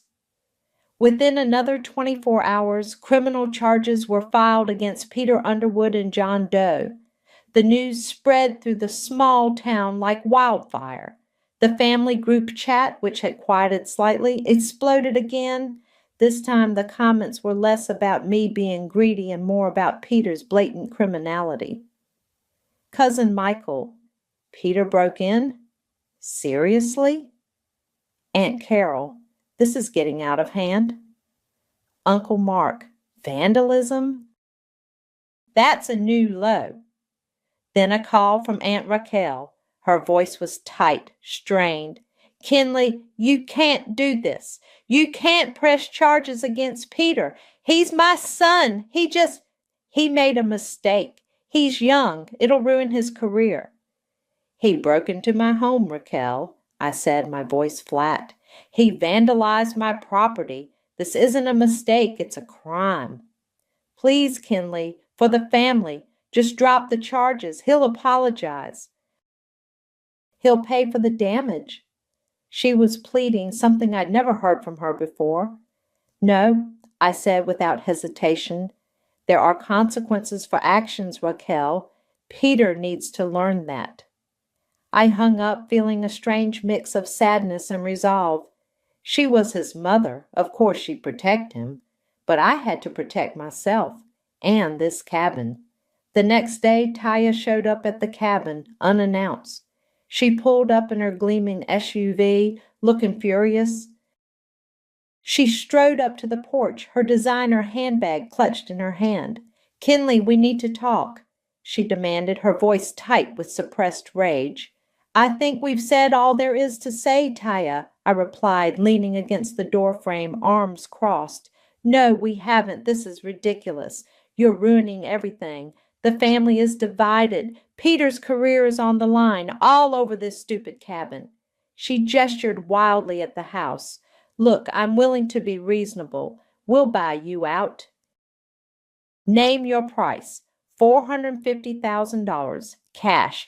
You walk away peacefully and we drop all this nonsense. No more charges, no more court. Just gone. My eyes narrowed. $450,000. It was a substantial sum, more than the cabin was probably worth on the open market. But it wasn't about the money for me. It was about principle. It was about Grandpa. And it was about the women who would find healing here. No, I said, the single word hanging in the air. Taya's jaw dropped. No? Are you insane? That's a fortune. You'd be set. It's not for sale, Taya, I repeated, my gaze unwavering. This cabin is staying exactly where it is, and it's going to be used for exactly what Grandpa Elias intended." She fumed, her face turning a blotchy red. She opened her mouth to argue, then snapped it shut, clearly realizing I wasn't budging. She spun on her heels, stomped back to her SUV, and peeled out of the driveway, leaving a cloud of dust in her wake. I watched her go, a quiet sense of triumph settling over me. They thought they could buy me off, intimidate me, but they had underestimated me. They had always underestimated me. I was sitting on the dock with Grandpa, my legs dangling in the cool lake water, a fishing line lazily cast. I was complaining about something a cousin had said, a dismissal, a slight. Grandpa had reeled in his line, then looked at me, his eyes crinkling at the corners. "Kinley," he'd said, his voice low and gravelly, "you give people too much grace. Sometimes you just gotta burn what should never be rebuilt." He wasn't talking about literal fire, not then. He was talking about boundaries, about letting go of toxic connections, about protecting your peace, and I was finally learning to listen. The next week was a blur of meetings with Fatima, gathering evidence for court and beginning to plan the initial phases of the retreat. Lindsay had been an invaluable help, meticulously organizing documents and offering legal insights.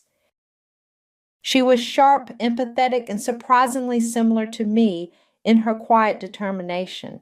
Then the mail arrived. A thick envelope, official-looking. I opened it, my stomach clenching. It was a court summons. Arthur Blair, my father, was contesting not just the cabin but the entire estate. My father, Arthur, of course. The court summons felt less like a surprise and more like an inevitable, bitter punchline. He had been absent for most of my life, a distant, critical figure who rarely offered support, but was always quick to judge. Now he wanted a piece of Grandpa Elias's legacy, a legacy he'd actively tried to dismantle years ago. Fatima wasn't surprised either. "It's a common tactic when a will is contested," she explained. "They'll try to claim the entire estate was handled improperly, hoping to invalidate the will entirely." "He tried this before, didn't he?" I asked, a vague memory stirring. "With Grandpa." "Indeed," Fatima confirmed. "Elias's final journal, which we'll be presenting as evidence, mentions it clearly. Your father, Arthur, approached Elias in the mid-90s, after your grandmother's passing. He tried to convince Elias to sell the cabin, citing financial burden and the need to downsize. Elias refused and, according to his notes, cut Arthur off financially and emotionally for a period after that." The pieces clicked into place. Arthur's ambition, his desire for control, his willingness to discard sentiment for profit. It made perfect sense. Lindsay, who was now a constant presence helping me organize documents and prepare for court, nodded grimly.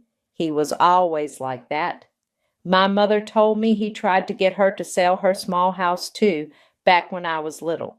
He wanted to invest the money. He never cared about people's roots, just their assets. Then she dropped her own bombshell, her voice quiet but firm. "I was the product of that same affair, Kinley, the one Grandpa mentioned in his letter. Arthur had abandoned both of us at different times. Me when I was a baby, and you, emotionally, your whole life. He's always been about himself." The revelation of our shared abandonment, our parallel experiences with Arthur, forged an even stronger bond between Lindsay and me. We weren't just half-sisters. We were fellow survivors of a man who prioritized his own convenience above all else. Lindsay, at 38, had a quiet strength, a resilience honed by years of navigating life without a present father. She understood my guarded nature, my need for boundaries. The day in court arrived. The courtroom was small, stuffy. Arthur sat at a table opposite us, his face a mask of aggrieved righteousness. Peter was there too, looking sullen, his criminal charges looming over him. Taya sat beside her mother Raquel, both of them glaring daggers at me. Fatima presented our case with her usual calm precision. She detailed the legality of Grandpa Elias's will, the clear intent, the proper execution. She brought up Peter's criminal charges, the surveillance footage, the vandalism, painting a clear picture of their desperate attempts to undermine the will. Then it was my turn to take the stand. I spoke about Grandpa Elias, about the cabin, about our bond. I spoke about the letter, the one Raquel had given me, which the judge allowed as evidence of Elias's clear intent and foresight. I spoke about my own experiences, not in detail, but enough to convey the profound importance of the cabin as a sanctuary. I didn't mention the domestic abuse directly, but Fatima subtly introduced testimonies from shelter workers who knew me, who could speak to my character and the nature of my past struggles without revealing specifics. This established my need for a safe space and the validity of Grandpa's choice. The judge listened intently. Arthur's lawyer, a slick, aggressive man, tried to paint me as manipulative, as someone who had preyed on an old man's affections. He tried to dismiss the vandalism as a family squabble.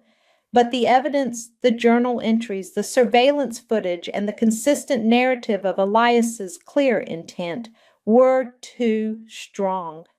The judge's ruling was swift and decisive. He upheld the will, confirming my sole ownership of the cabin and the surrounding property.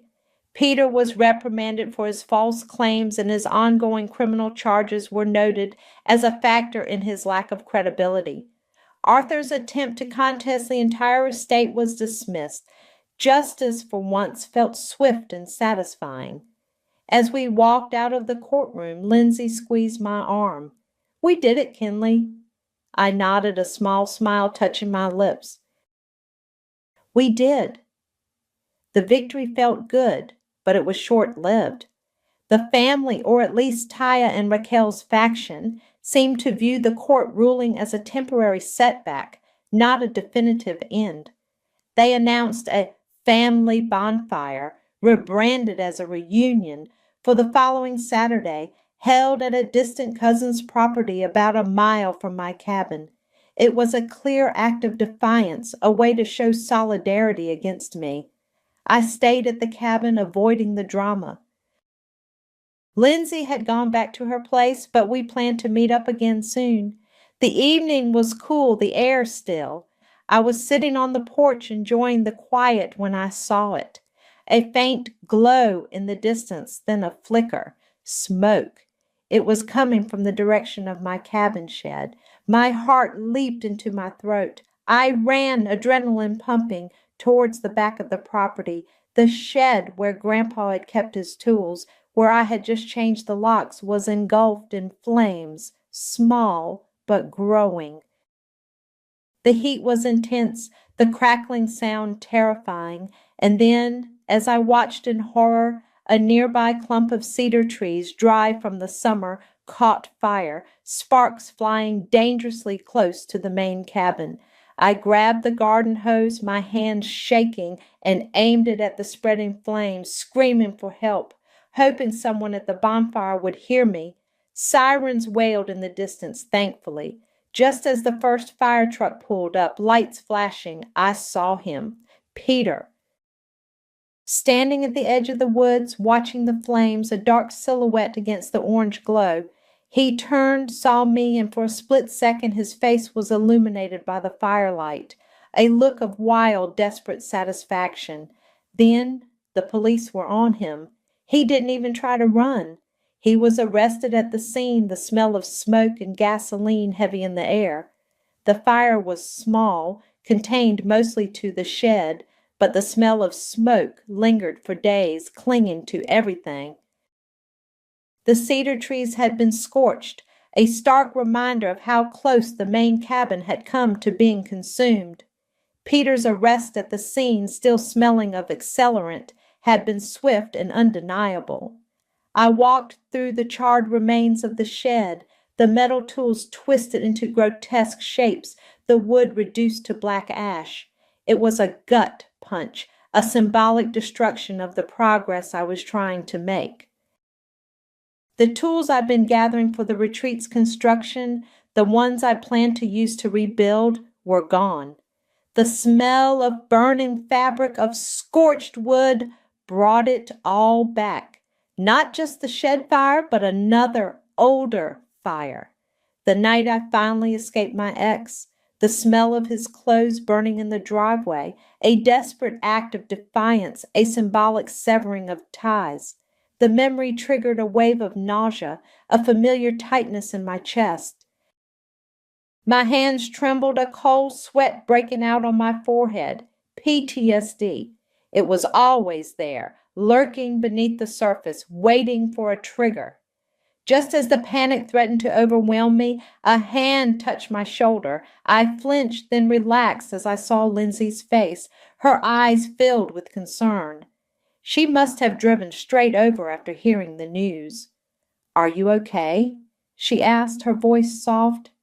I shook my head, unable to speak, the acrid smell still burning in my nostrils. She wrapped an arm around me, a comforting presence. "The cabin's bones held," she murmured, her gaze sweeping over the main house, still standing, solid.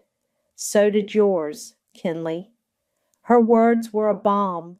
The cabin had survived, and I had survived, and I would keep surviving. The next few days were a whirlwind. I formally filed a restraining order against Peter. His bail was set high, and he was facing serious charges of arson and criminal mischief. The family group chat predictably went into overdrive.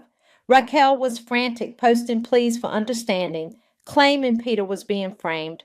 Taya, however, took a different approach. She started posting defaming articles about me online, on local community forums, and even a regional news site she somehow had connections with. They painted me as emotionally unstable, a vengeful outsider, and a manipulative schemer who was trying to destroy the family. She even hinted at my past, twisting it into something sinister, though she never explicitly mentioned the abuse.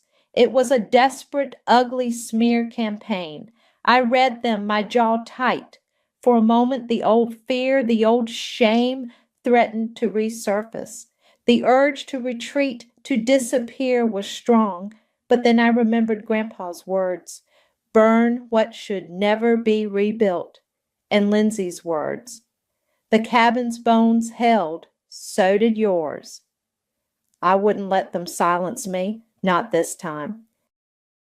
I didn't engage with Taya directly. Instead, I opened my laptop and navigated to a women's survival forum I'd frequented years ago, a place where anonymity allowed for raw honesty. I wrote my side of the story, not naming names, not revealing specific details of my past trauma, but speaking generally about family betrayal, the fight for a legacy, and the true purpose of the cabin. I wrote about the desire to create a safe space for women who had experienced similar struggles, a place for healing and rebuilding. I kept it anonymous, but the emotional core was undeniable. I hit post. The response was immediate. Within hours, the post gained traction. Women from all walks of life, from all over the country, resonated with the themes. Comments poured in, messages of support, shared experiences, and encouragement. It went viral, shared across social media platforms, picked up by other advocacy groups. My story, anonymous but raw, touched a nerve. The online support was overwhelming, a powerful counter-narrative to Taya's malicious gossip.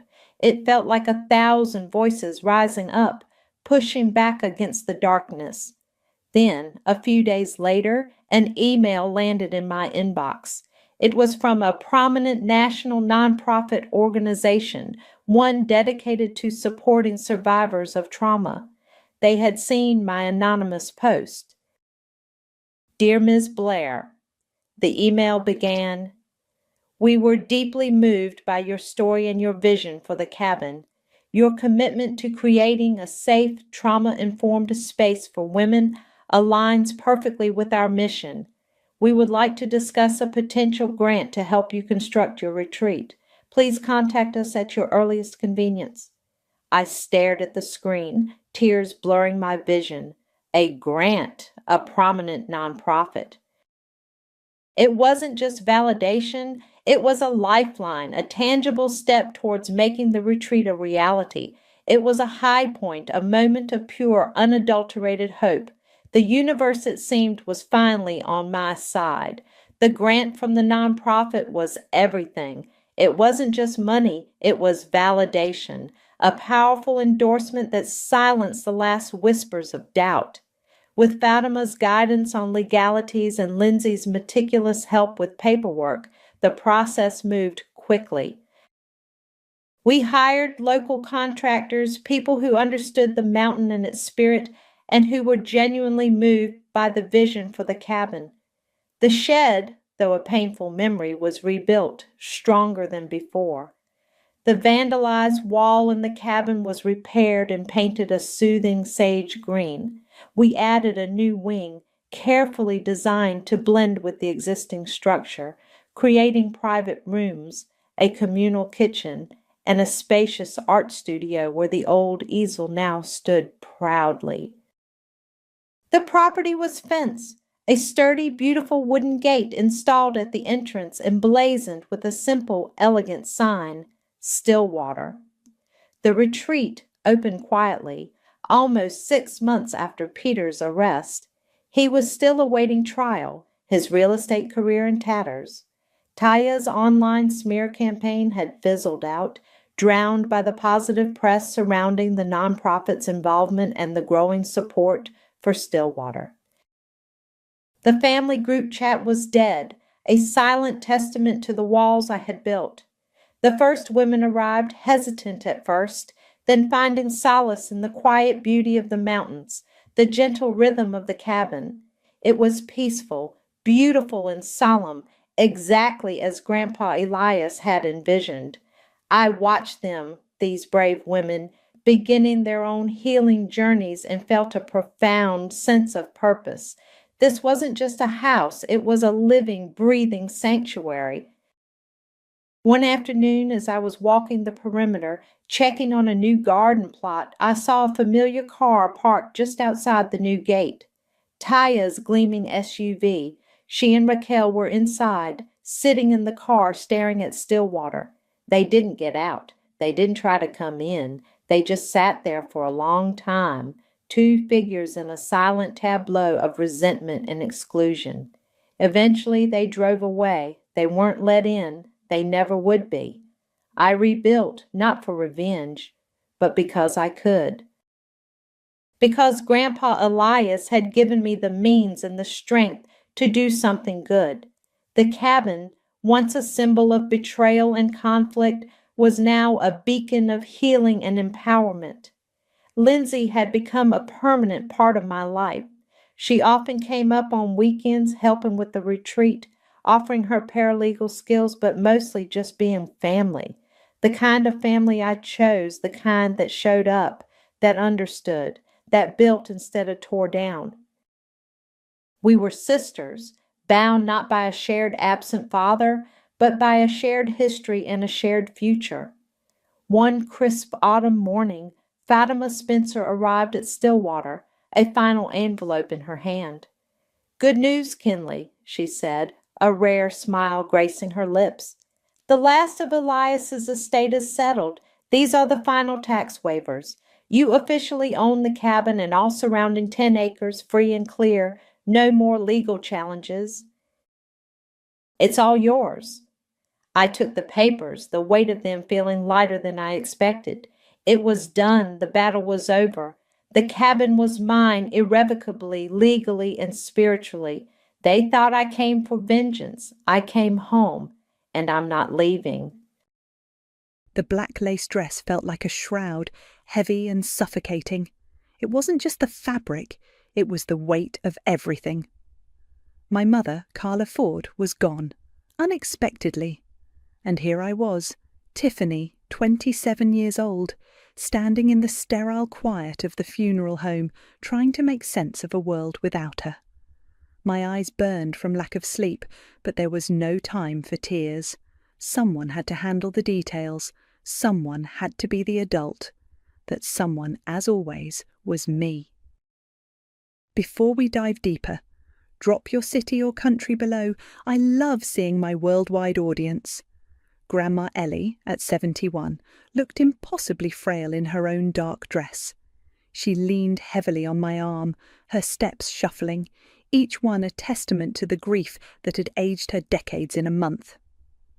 "Are you sure you're all right, honey?" she whispered, her voice raspy.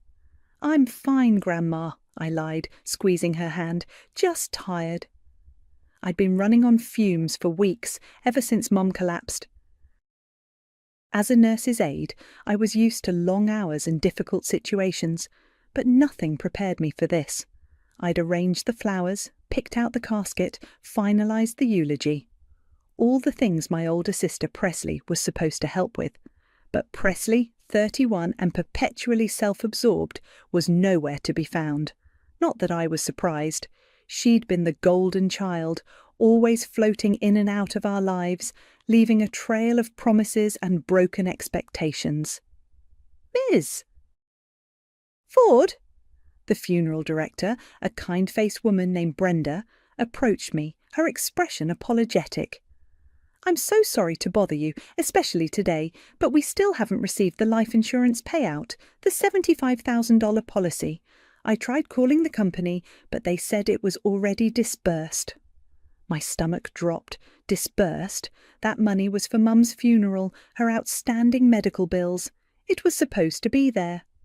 "That's impossible," I said, my voice barely a whisper. "It was supposed to be automatic." Brenda wrung her hands. "I agree. I've never seen anything like it. They said a claim was filed and processed last week." A cold dread spread through me. Presley. It had to be Presley. She was the only other person who knew about the policy, who had access to Mum's papers. I pulled out my phone, my fingers fumbling. I had a few missed calls, mostly from work, but then I saw it. A voicemail from an unknown number left 2 days ago. I usually ignored them, but something compelled me to listen. I stepped away from Grandma Ellie, pressing the phone to my ear. The voice that came through was unmistakably Presley's, bright and annoyingly cheerful, but it wasn't meant for me. "And he had no idea, Max. You should have seen his face." Her laugh was a high-pitched cackle, followed by a muffled sound like she'd dropped the phone. Then a male voice, deeper and smooth, Max's voice, saying something I couldn't quite make out. Presley's voice came back, closer to the receiver, clearly talking to him. "Oh my God, he's going to love it. The custom paint job, the rims, it's going to be epic. 75,000, baby, easy peasy. And honestly, it's what Mum would have wanted, you know? For us to be happy." The line clicked dead. My blood ran cold. 75,000. The Porsche. It hit me like a physical blow. She stole it.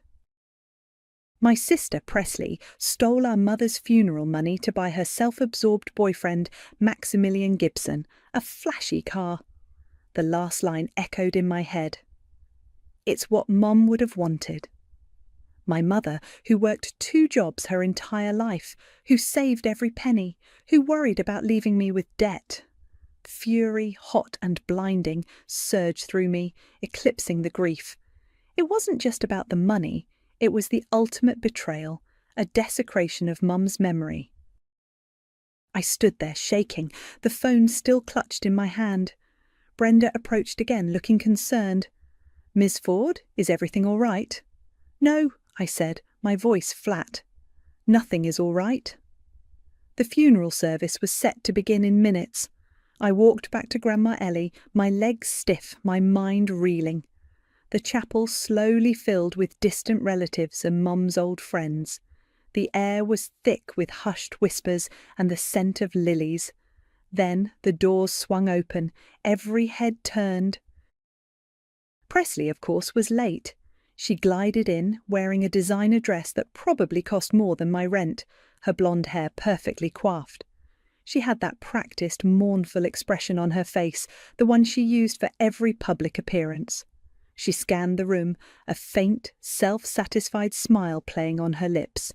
And then my eyes locked with him, Maximilian Gibson. He stood just behind her, his arm casually draped around her waist, his gaze sweeping the room with an air of bored entitlement. And parked right outside the chapel's large glass doors, visible to everyone entering, gleaming under the weak afternoon sun, was a cherry-red Porsche, custom painted. The eulogy was being delivered by Aunt Carol, a distant cousin Mum had always been fond of. Her voice, usually so boisterous, was thin and reedy as she spoke of Mum's kindness, her unwavering spirit. But all I could hear was Presley's cackle, the smugness in her voice, and the chilling words.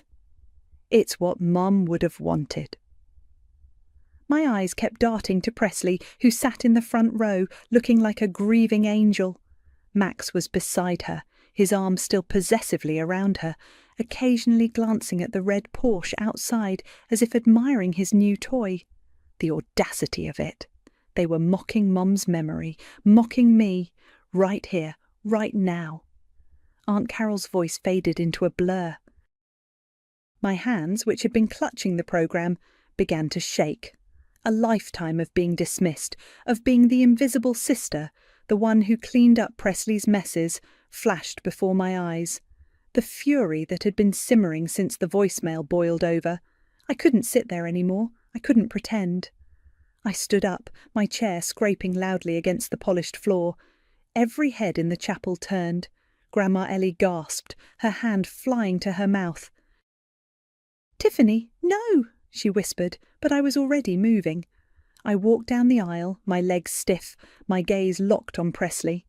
Her perfect, mournful facade cracked as she saw the raw anger in my eyes. Max looked annoyed, a slight frown marring his perfect face. I stopped directly in front of their pew, my voice cutting through the hushed reverence of the chapel. "You absolute monster!" I spat, my voice trembling with rage. "How dare you?" "How dare you show your face here after what you did?" Presley's eyes narrowed. Her angelic expression vanished, replaced by a cold, hard glare I knew all too well. "Tiffany, what are you talking about? This is Mum's funeral. Have some respect." Her voice was low, laced with a warning, but I was past caring. "Respect?" I scoffed, a bitter laugh escaping me. "You want to talk about respect? You stole Mum's life insurance, $75,000, Presley, for that car out there. The money for her funeral, for her medical bills, you took it all." A ripple went through the small crowd. Whispers erupted. Max shifted uncomfortably, his grip on Presley's arm tightening. Presley's face contorted, her eyes blazing. "Are you insane? You're delusional. You're just jealous, Tiffany. Always have been. Jealous of me, jealous of everything I have." She leaned forward, her voice a venomous hiss. "You're just a jealous orphan now." And then she did it. She leaned back, drew a breath, and spat. A glob of saliva landed squarely on my cheek, warm and sickening. The chapel went silent. I felt it, sliding down my skin, hot with her contempt. Humiliation washed over me, a wave so strong it almost buckled my knees. My hands were shaking uncontrollably now, not just from anger, but from the sheer public degradation. I wanted to scream, to hit her, to tear that smug look off her face. But then a voice cut through the haze. "Got it, Tiffany." Every second. I looked over. It was Bryant Blake, my closest friend, sitting a few rows back. He was holding his phone, discreetly but clearly recording. His eyes met mine, a silent message of support and resolve. Bryant, the junior journalist, always had his phone ready. Presley saw him too. Her eyes widened, a flicker of panic crossing her face. The bravado drained out of her, replaced by a sudden, desperate anger. "You little bitch! You set this up!" She shoved Max's arm off her and scrambled out of the pew. "I can't believe this! This is disgusting!" She stormed past me, her designer heels clicking loudly on the marble floor. Max, looking utterly mortified, scrambled after her, throwing an apologetic glance at the stunned mourners before disappearing out the chapel doors. The red Porsche roared to life a moment later, its engine a vulgar sound in the solemn quiet. The service was in tatters. People were murmuring, some looking at me with pity, others with shock. Grandma Ellie was crying softly, her face buried in her hands. I stood there, the spittle still on my cheek, feeling utterly exposed and hollowed out. I had made a scene. I had lost control. But for the first time in my life, I hadn't let Presley win without a fight. I wiped my cheek with the back of my hand, the anger slowly hardening into something cold and resolute. This wasn't over, not by a long shot. I was still standing there, numb, when my phone vibrated in my pocket. It was an unknown number, but I answered it instinctively. "Tiffany Ford?" a professional voice asked. "This is Uriel Carter. I'm the estate attorney managing your mother Carla Ford's policies. I just received some alarming information regarding her life insurance payout. It appears the early disbursement was in breach of several legal stipulations. Frankly, Ms. Ford, it looks like actionable fraud." My heart hammered against my ribs. Actionable fraud. The words echoed in the silent, ruined chapel. This wasn't just about a stolen inheritance anymore. This was about justice. The funeral ended in a blur. After Uriel Carter's call, I felt a strange mix of shock and grim determination. Grandma Ellie was heartbroken, but when I explained as gently as I could what Presley had done, her disappointment in her eldest granddaughter was palpable. She just shook her head, tears silently streaming down her face. "I always knew she was trouble, that girl," she whispered, "but this is beyond the pale."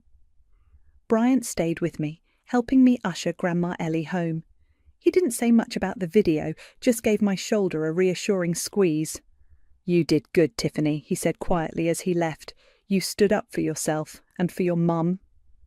The next morning, the anger was still a raw, burning coal in my stomach. I called Uriel Carter, the estate attorney, first thing. He suggested we meet for lunch. I chose a quiet diner a few blocks from his office, wanting to avoid any chance encounters with Presley or her flying monkeys. Uriel Carter was a man in his late 50s, with kind, intelligent eyes behind wire-rimmed glasses. He laid out the facts with a calm, professional demeanour that somehow made the outrageousness of it all even clearer. "Your mother's life insurance policy, Ms. Ford, had very specific stipulations for early withdrawal," he explained, pushing a folder across the table.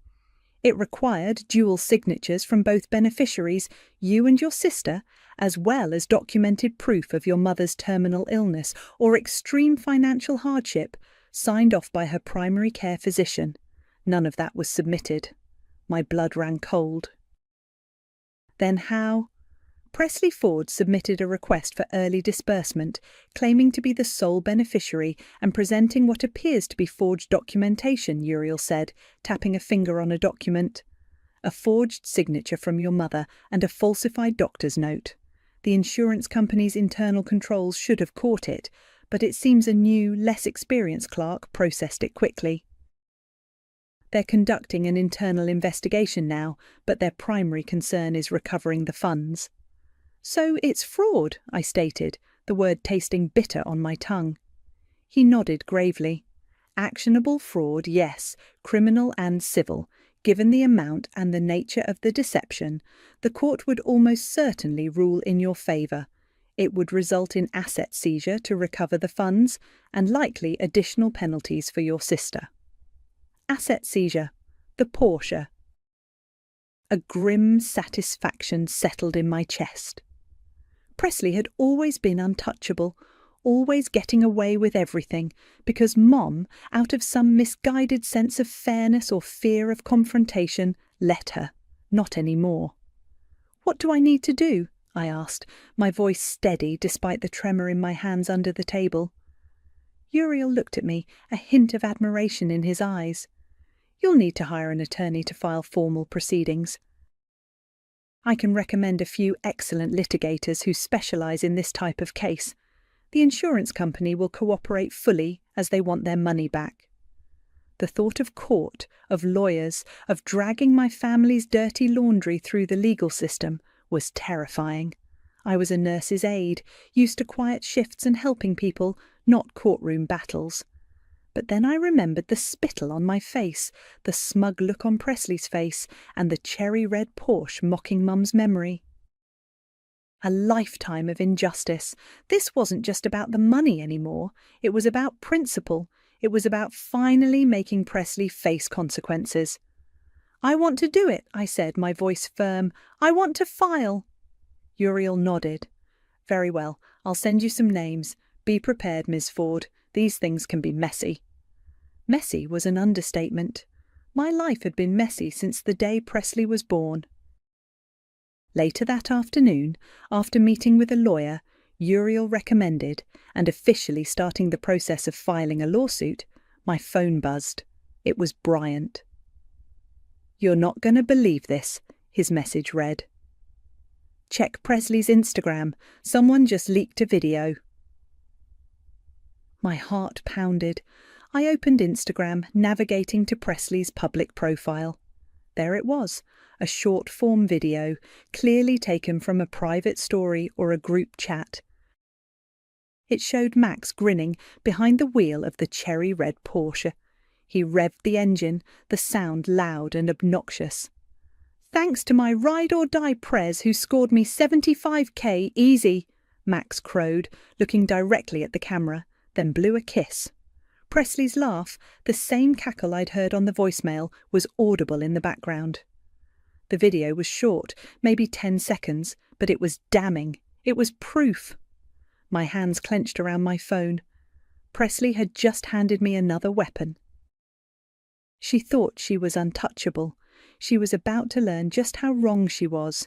The leaked video of Max bragging about the 75k with Presley's cackle in the background felt like a gift from the universe. It was a clear, undeniable piece of evidence, and it solidified my resolve. The lawyer Uriel recommended, a sharp woman named Ms. Davies, assured me it would be crucial in court. Over the next few weeks, my life became a blur of legal meetings, document gathering, and a quiet, methodical groundwork for justice. I told my nursing aide supervisor I needed a temporary leave of absence due to a family emergency. She was understanding, and I appreciated the space to focus on what felt like the most important fight of my life. My first step was to carefully collect every piece of evidence I could find. I went through old emails between Presley and Mom, looking for any mention of the life insurance policy or Mom's health. I scrolled through years of text messages, screenshotting every interaction where Presley had manipulated Mom for money or favours. It was a painful process, a digital excavation of a lifetime of favouritism and my own quiet suffering. Each screenshot was a paper cut, reopening old wounds, but also hardening my resolve. I also started talking to mutual friends and acquaintances, casually at first, then more directly. I didn't outright accuse Presley, but I hinted at the financial difficulties after Mum's passing, the unexpected lack of funds. I watched their reactions, seeing the subtle shifts in their perception of Presley. She had always been so good at maintaining her perfect, charming facade, the golden child who could do no wrong, but cracks were starting to show. People remembered the public scene at the funeral, the red Porsche. The seeds of doubt were planted. One afternoon, while I was meticulously going through Mum's old financial files, a task Presley had conveniently avoided, I found a box of old papers, mostly bills and tax documents. Tucked away at the bottom, beneath a stack of utility statements, was a small, official-looking envelope. It was from a notary public. Inside, I found a letter. It was dated 3 months before Mum's death. The letter stated in formal language that Carla Ford, due to declining health, wished to grant full financial authority, including the ability to manage and disburse all assets, to her eldest daughter, Presley Ford, and at the bottom, a signature that looked like Mum's and a notary stamp. My stomach clenched. This was it. This was what Presley had used, the forged papers Uriel had mentioned. But then I looked closer at the signature. It was too neat, too perfect. Mum's signature had always been a bit shaky, especially in her later years, and the notary stamp, something felt off. I pulled out Mum's driver's licence, comparing the signatures. They were similar, but not identical. The one on the letter was too clean. I took a picture of the letter and sent it to Ms. Davies. Her response came back almost immediately. "This is a game changer, Tiffany. If this is a forgery, it elevates the fraud significantly. We can get a handwriting expert." As I continued my digital digging, prompted by Ms. Davies to find anything connecting Presley and Max, I stumbled upon something else. I was looking through Max's public social media profiles, which were surprisingly sparse, when I found a tagged photo from about 8 months ago. It was a picture of Max looking genuinely happy, with a woman I didn't recognise. They were holding hands, and on her left ring finger a diamond sparkled. The caption read, "So excited for our future, twice engaged, knowing forever." The woman's name was Gemma. Engaged? Max? I clicked on Gemma's profile. It was private, but a quick search on Google revealed a few articles from a local society page. Gemma Robertson, prominent in the local charity scene, engaged to Maximilian Gibson. The engagement announcement was from a year ago. A quick scroll through her public posts showed pictures of them together, looking very much a couple, right up until about 4 months ago. Then nothing. Presley and Max had been together for about 5 months, according to Presley's own bragging, which meant Max had been engaged to Gemma Robertson right up until he got with Presley. And if he was engaged, he certainly wasn't looking for a ride or die to score him 75 carls. He was looking for a new mark. A chilling thought struck me. Presley wasn't just the perpetrator here. She was also a victim, albeit a willing one. Max wasn't just her boyfriend.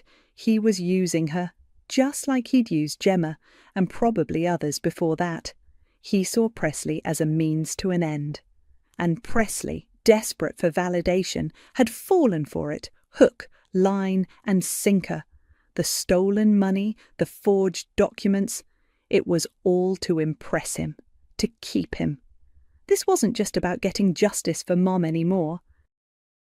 It was about exposing a web of deceit, and Presley was tangled right in the middle of it. The deeper I dug, the more I realised that Presley's perfect reputation wasn't just cracked, it was shattering into a million pieces. And the faked notarized letter was just the beginning.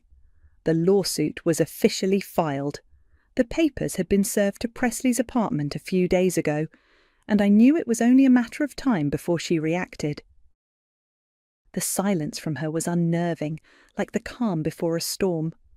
I spent my days gathering more evidence, working with Miss Davies, and trying to prepare myself for the inevitable confrontation. It came, as expected, in the form of a phone call. My phone vibrated with Presley's name flashing on the screen. I took a deep breath and answered. "What the hell do you think you're doing, Tiffany?" Her voice was shrill, laced with a barely contained fury. "Are you out of your mind? Suing your own sister after everything Mom did for you?" "After everything you did to Mom," I corrected, my voice steady, betraying none of the fear I felt. "You stole her money, Presley, the money for her funeral, the money for her bills. You forged her signature. You committed fraud." "It was not fraud. It was a misunderstanding. Mum wanted me to have it." "She always said I was the responsible one, the one who knew how to handle money." Her voice cracked, a hint of desperation seeping through her anger. This is family, Tiffany. You don't air our dirty laundry in public. Think about Mom. What would she say? Mom would be horrified, I shot back, the words coming out sharper than I intended. She'd be devastated that you used her death to buy Max a sports car. And she definitely wouldn't want me to just let you get away with it. You're just jealous. You always have been, she screamed, the familiar accusation. You're trying to ruin my life because you're pathetic and you have nothing.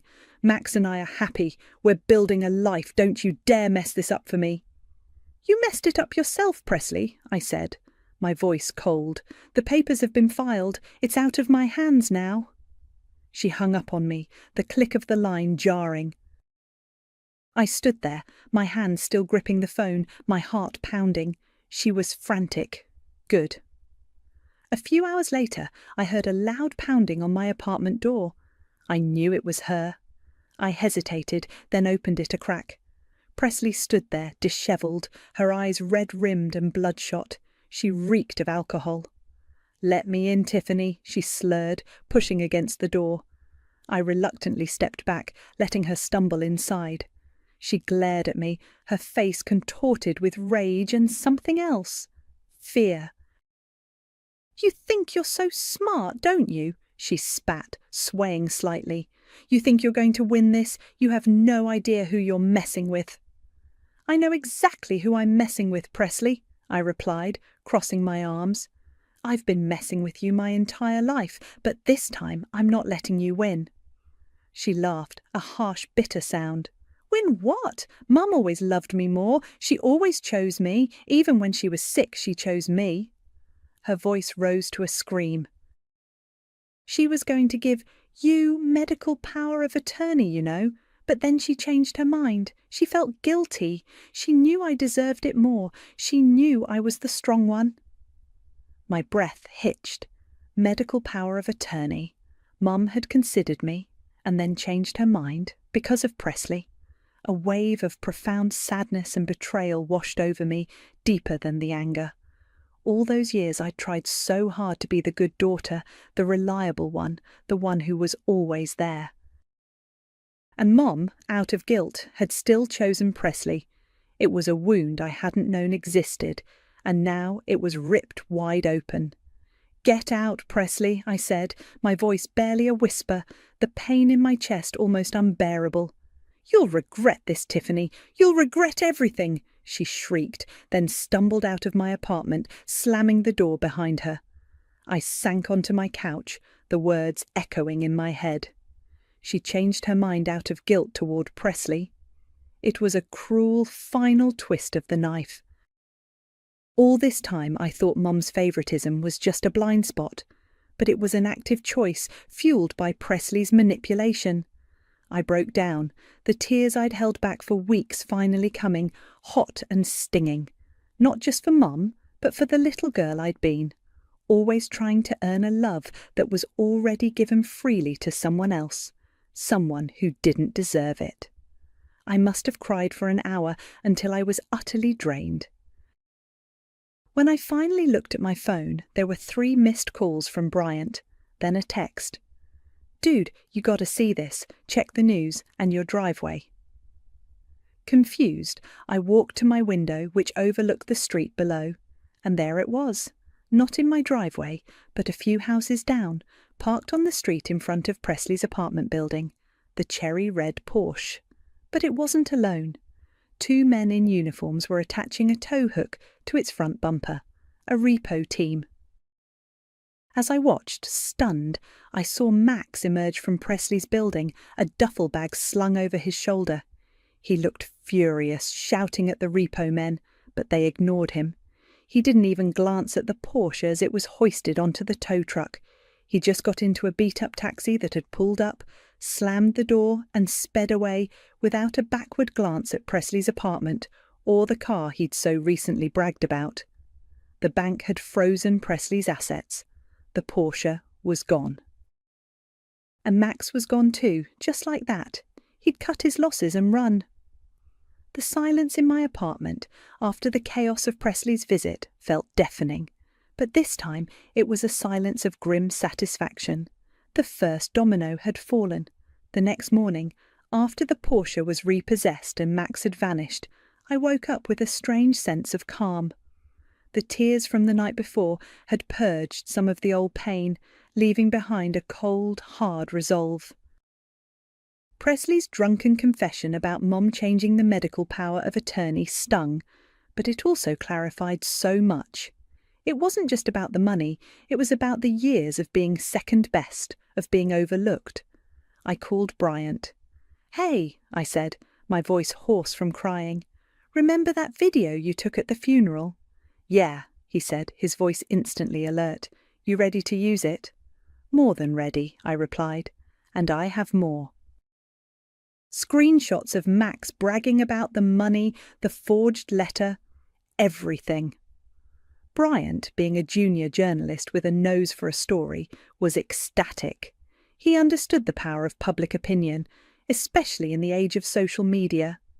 He spent the next few days meticulously editing the footage and compiling the evidence.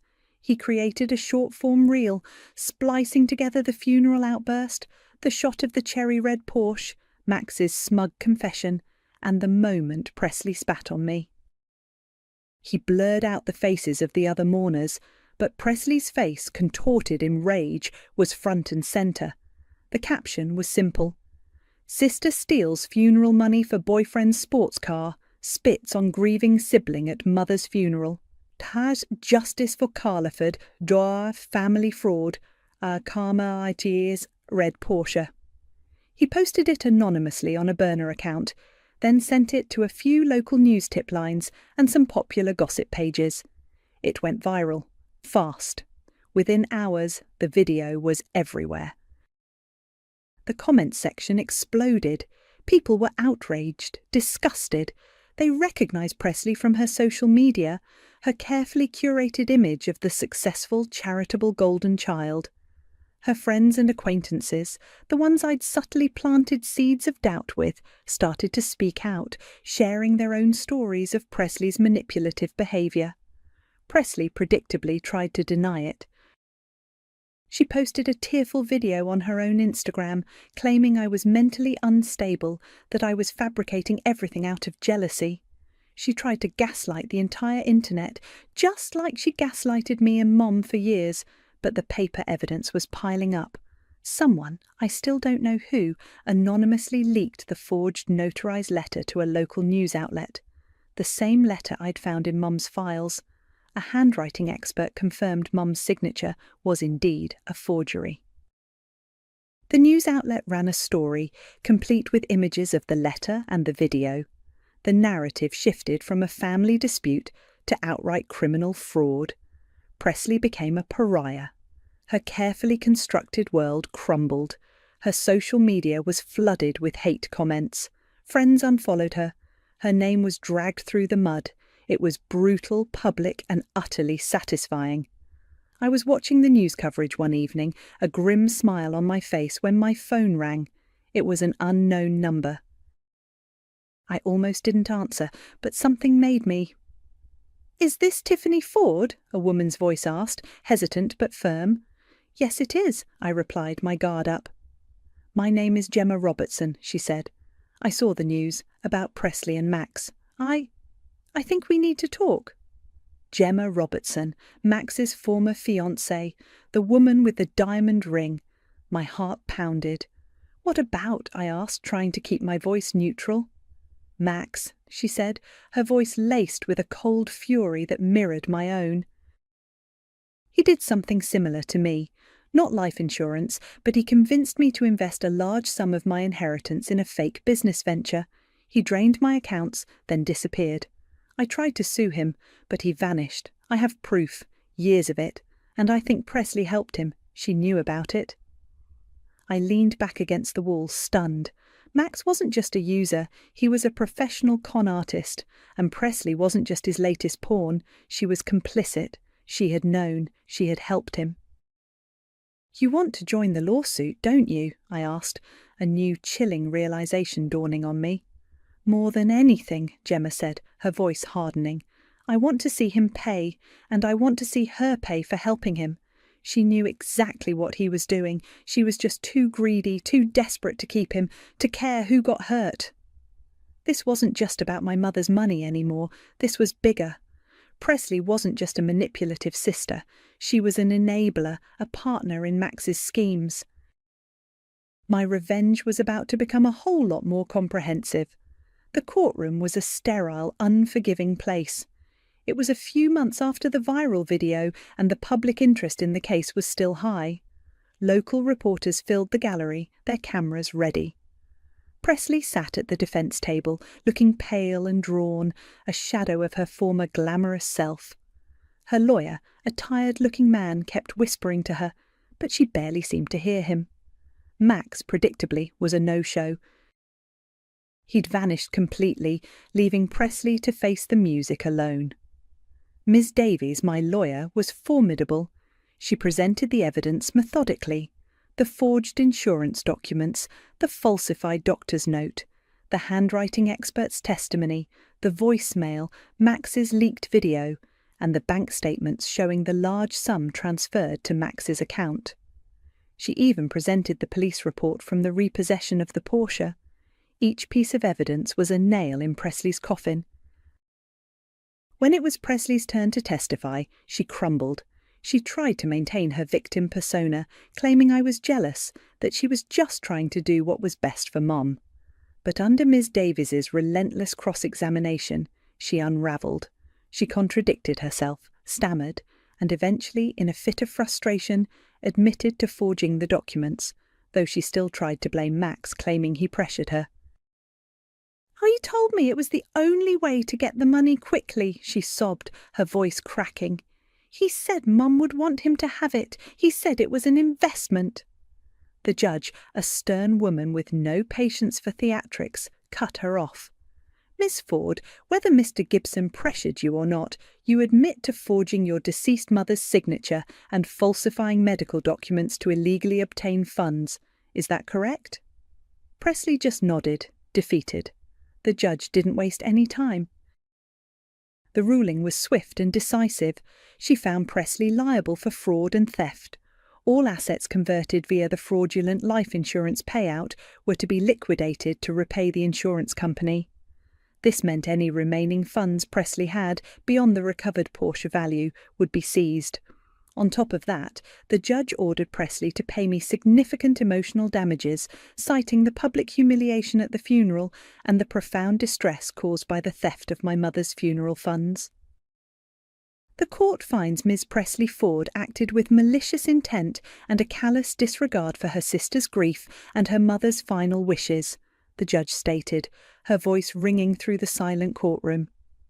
The funds from the life insurance policy, once recovered and liquidated, shall be returned to the insurance company. Any additional funds from Miss Presley Ford's assets will be used to cover the emotional damages awarded to Miss Tiffany Ford. I felt a wave of relief wash over me, so potent it almost made me light-headed. It was over. The justice I had fought for, the justice Mum deserved, was finally here. As the judge concluded, I stood up. "Your Honour," I said, my voice clear and steady, "if I may make a request regarding the emotional damages?" The judge looked at me surprised. "Yes, Ms. Ford? I request that the funds awarded for emotional damages, after legal fees, be used to establish a trust fund in my mother Carla Ford's name," I said, looking directly at Presley, who looked up, her eyes wide. "This trust fund will be used to make annual donations to the hospice care facility that cared for my mother in her final days. It's what she would have truly wanted." A murmur went through the courtroom. The judge nodded slowly, a small, approving smile on her face. "A commendable request, Ms. Ford. The court grants it." Outside the courthouse, a small crowd of reporters and cameras awaited. Bryant was there, beaming. I took a deep breath, the cold air filling my lungs, and stepped forward. "Today, justice was served," I began, my voice strong, not a hint of the tremor that had plagued me for weeks. My sister, Presley Ford, stole my mother's life insurance money, intended for her funeral and medical bills, to buy a luxury car for her boyfriend. She forged documents, she lied, and she publicly humiliated me at my mother's funeral. Today, the court held her accountable. I paused, looking directly into the camera. This wasn't just about money, this was about principle. It was about standing up for what's right, for my mother's memory, and for anyone who has ever been manipulated or dismissed by a family member. My mother deserved to rest in peace, and her wishes deserved to be honoured. Now they will be. Just as I finished, another process server, distinct from my legal team, stepped forward and approached Presley, who was being ushered out by her lawyer. "Presley Ford," the server announced loudly, "you have been served. Robertson versus Ford and Gibson." Presley froze. Her eyes darted to me, then to the server, then to the cameras flashing around her. She recognised the name, Gemma Robertson, Max's former fiancée, the woman who wanted to join the lawsuit. "No!" Presley shrieked, her voice raw with terror as the cameras flickered, capturing every agonising moment of her public downfall. "No, this isn't fair! Max, where is Max?" But Max wasn't there, and this time there was no one to save her. It had been a year since Mum passed. The leaves on the trees at the cemetery were turning gold and crimson, a stark contrast to the barren branches I remembered from her funeral. I stood before her headstone, a simple granite slab that now had a small engraved plaque below her name. "In loving memory of Carla Ford, a portion of her legacy lives on through the Carla Ford Hospice Care Fund." It was a small detail, but it meant everything. I was alone. I hadn't brought anyone with me, not Bryant, not Grandma Ellie. This was something I needed to do by myself. The air was crisp, and a gentle breeze rustled through the autumn leaves. I thought about the chaos of her funeral, the public humiliation, the raw, blinding fury. All of it felt distant now, like a bad dream I'd finally woken from. The court case had been a brutal public spectacle. Presley's reputation was utterly destroyed. Her assets were liquidated, the emotional damages paid, and the Carla Ford Hospice Care Fund was established. The lawsuit from Gemma Robertson, Max's former fiancée, was still ongoing, but Presley's lawyer had advised her to settle.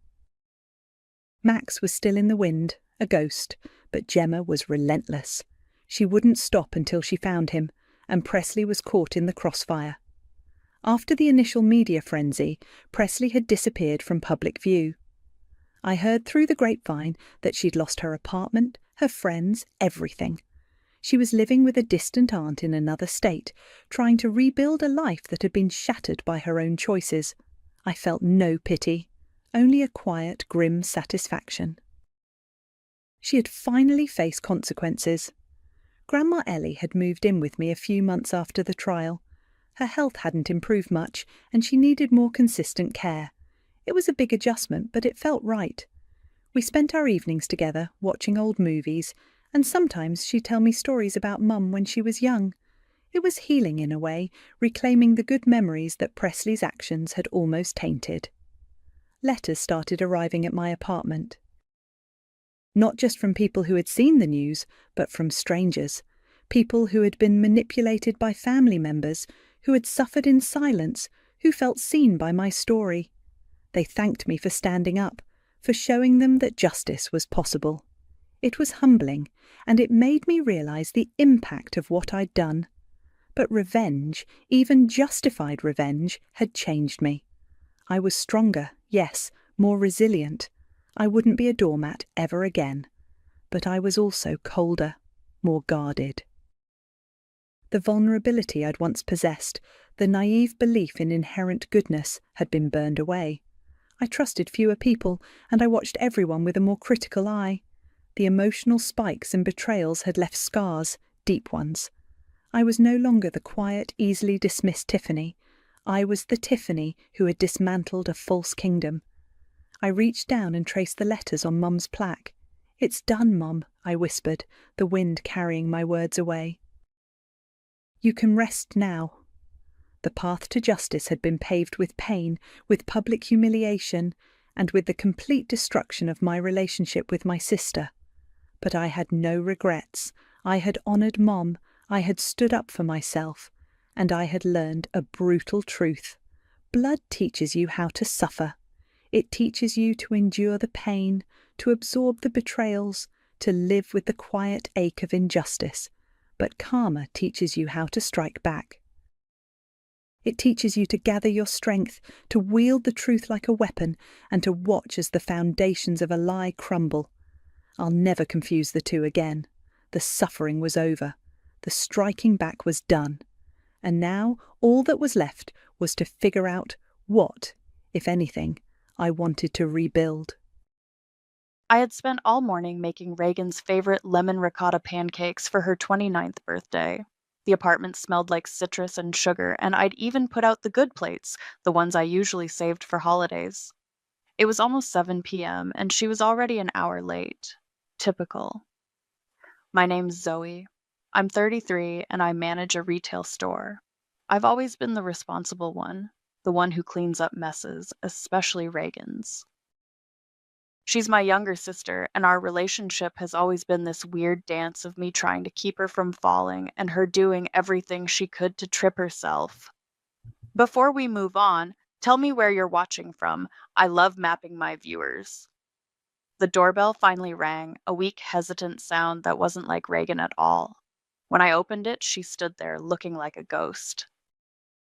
Her usually vibrant red hair was dull, hanging limp around her face, and her eyes, normally so full of a reckless spark, were vacant. She was wearing a long-sleeved top, even though it was a warm spring evening. "Hey," she mumbled, stepping inside. She didn't meet my gaze. "Hey yourself," I said, trying to keep my voice light. "Happy birthday, stranger. Pancakes are getting cold." She gave a weak smile and drifted toward the kitchen table.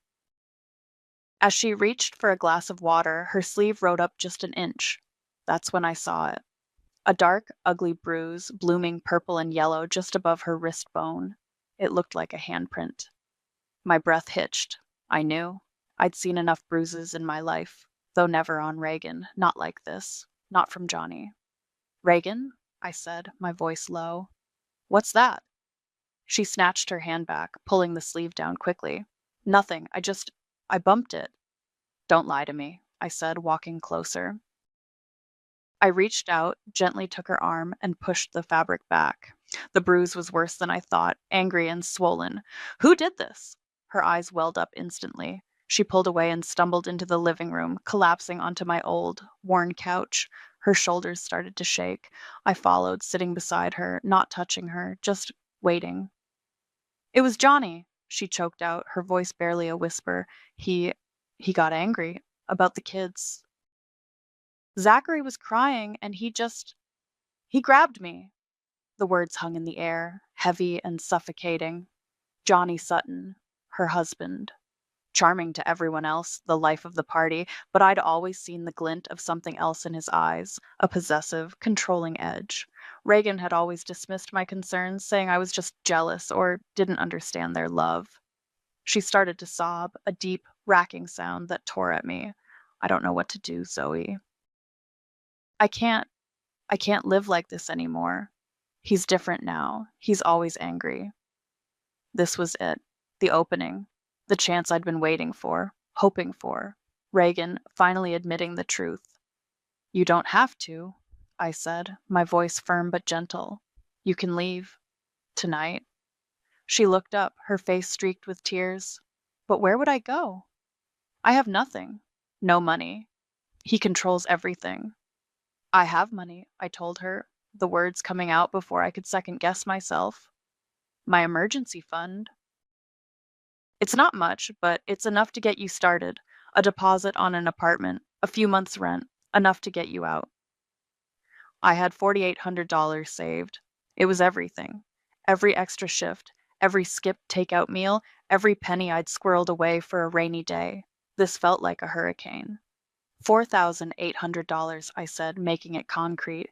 "It's yours. Not a loan. You don't pay me back. Just use it to get out. For you, for Hope, Zachary, Tabitha, For the kids. Her eyes widened. Zoe, I can't. That's your whole... Yes, it is. I cut her off. And I'm giving it to you. You just have to promise me one thing. Promise me you'll leave him. For good. She nodded, tears still streaming down her face, but a flicker of something new in her eyes. Hope. Or maybe just desperation. I promise, Zoe, I swear. I'll leave him. I'll take the kids and go. I felt a strange lightness in my chest, a rare sense of hope blooming despite the grim circumstances. Maybe this time it would be different. Maybe this time she would choose herself. A week later, that hope evaporated. I was scrolling through Instagram on my lunch break, mindlessly flicking past sponsored posts and influencer selfies, when I stopped dead. There, on my feed, was a picture of Reagan and Johnny. They were on a beach, white sand, turquoise water. Bali. Reagan was laughing, her arms slung around Johnny's neck. Both of them were tanned, smiling, looking utterly blissful. And they both had fresh tattoos on their wrists, matching symbols. The caption underneath read, "Healing together, stronger than before." Soulmates. Bali retreat, shared new beginnings. 10 months. 10 long, silent months. After seeing that Bali post, a cold, hard shell had formed around me. I deleted Instagram, blocked Reagan's number, and ignored the few emails she tried to send. Each one was a pathetic attempt at reconciliation, a vague apology, or a request for something small. I deleted them unread. The $4,800 wasn't just money, it was a piece of me, a desperate hope for her freedom, and she'd used it to buy a deeper leash. The betrayal felt like a physical ache, a constant reminder of how foolish I'd been to believe her. My life had settled back into its quiet rhythm. Work, my small apartment, the occasional dinner with a friend. I'd almost convinced myself I didn't have a sister anymore, that the chaotic, destructive force that was Reagan had finally been excised from my life. It was a fragile peace, built on a foundation of bitter resentment. It was a Sunday, a little after noon, the kind of quiet, uneventful day where the only sound was the distant hum of traffic and the occasional bird outside my window. I was curled on the couch, half reading a book, half dozing. My phone, usually silent on Sundays, buzzed with an incoming call from an unknown number. I almost ignored it, thinking it was a telemarketer, but something made me answer. "Hello?" I said, my voice thick with sleep. A small, muffled sob came through the line. Then a whisper, so faint I almost missed it. "Aunt Zoe?" My heart stopped. It was Hope, my 12-year-old niece. Her voice was thin, reedy, laced with terror. "Hope, is that you? What's wrong?" "Where are you?" I sat bolt upright, the book clattering to the floor. "I'm in the closet," she whispered, her voice cracking. "He's screaming again. Johnny, he's yelling at Zachary. He said it's Zachary's fault Mom's crying." My blood ran cold. Zachary, my 9-year-old nephew, was a sensitive kid. He'd always been withdrawn, and I knew he'd started bedwetting under stress a few years ago. Johnny blaming him, it was a familiar pattern of abuse. "Where's your mom, Hope?" I asked, my voice tight. "She's outside," Hope choked out. She's pretending it's not happening. She told me to stay in here. She locked the door." My mind raced. Reagan, outside, enabling it, locking her eldest child in a closet to escape the noise. It was worse than I'd imagined. The quiet rage I'd nursed for 10 months solidified into a cold, sharp resolve. This wasn't about money or betrayal anymore. This was about my nieces and nephew. "Okay, Hope," I said, trying to keep my voice steady, though my hand was shaking. "Listen to me very carefully. Are your brother and sister safe right now? Can you hear them?" "Zachary's crying," she whispered. "Tabitha's with him. She's 5. She's scared." "Okay, stay exactly where you are. Do not come out. Do you hear me? I'm going to call for help, and I'm coming there. Do you understand?" "Yes, Aunt Zoe," she whimpered. "Good girl. I'll be there as fast as I can." I hung up, my fingers fumbling. I didn't even hesitate. I pulled up the Child Protective Services number on my computer, my fingers flying across the keyboard. I gave them Reagan and Johnny Sutton's address, explained the anonymous tip from a concerned family member, the screaming, the child in the closet, the history of emotional abuse. They assured me they'd dispatch someone immediately. Then I grabbed my keys, threw on a jacket, and practically sprinted out the door. The drive to their house, usually about 25 minutes, felt like an eternity. Every red light was an unbearable delay. My mind was a whirlwind of worst-case scenarios, images of a terrified Hope, a sobbing Zachary, a bewildered Tabitha. When I pulled onto their street, my stomach clenched. A police cruiser was already parked outside their house, lights off but clearly visible. Another car, an unmarked sedan, was also there, likely CPS. I parked a few houses down and got out, my legs feeling like jelly. I walked quickly towards the house, my eyes scanning the windows. The front door was open, and I could hear voices, muffled but agitated. As I got closer, I saw Reagan standing on the porch, her arms crossed, her face flushed. Johnny was beside her, looking agitated but composed, his arm resting casually on her lower back. He was still the charming facade, even now. A police officer, a tall, serious-looking woman, was talking to them. As I approached, Reagan's eyes locked onto mine, her face twisted into a mask of shock, then anger. "Zoe, what are you doing here?" She practically shrieked, her voice rising in pitch. The officer turned to me, her brow furrowed. "Ma'am, do you know these people?" "Yes," I said, my voice steady despite the tremor in my hands. "I'm Reagan's sister, Zoe Warren." Reagan stepped forward, her eyes blazing. "She's obsessed, officer. She's been harassing us for months. She's making this all up. She's jealous. She's always been jealous." Johnny nodded, putting on his concerned husband act. "My wife's right. My sister-in-law has some issues. She's fabricating these claims. We're a happy family." My jaw tightened. The nerve. I looked past them, towards the open door. That's when I saw Hope. She was standing just inside the doorway, her eyes wide and fearful, clutching a small dark object in her hand. Our eyes met for a split second. Then, as the officer turned back to Reagan, Hope took a quick, decisive step forward. She slipped the small object into my hand, her fingers brushing mine, before retreating back inside the house, disappearing from view. It was a small black flash drive. I drove home in a daze, the small flash drive clutched in my hand. Reagan's accusations, Johnny's smug denials, the police officer's skeptical gaze, it all faded into the background. All I could think about was Hope, her terrified eyes, the desperate, silent plea in that fleeting touch. As soon as I got back to my apartment, I plugged the flash drive into my laptop. My hands were shaking so badly I almost dropped it. A folder popped open, filled with video files. I clicked on the first one. The screen flickered to life, showing a shaky, dark shot of what looked like a hallway. The audio was immediate and jarring. Johnny's voice, loud and guttural, filled my small living room. "You think this is funny, you little brat? You think I won't find out?" Then a crash, the sound of something shattering, followed by Zachary's high-pitched wail. The camera jerked, and I saw a glimpse of Johnny, his face contorted in rage, leaning over a cowering Zachary.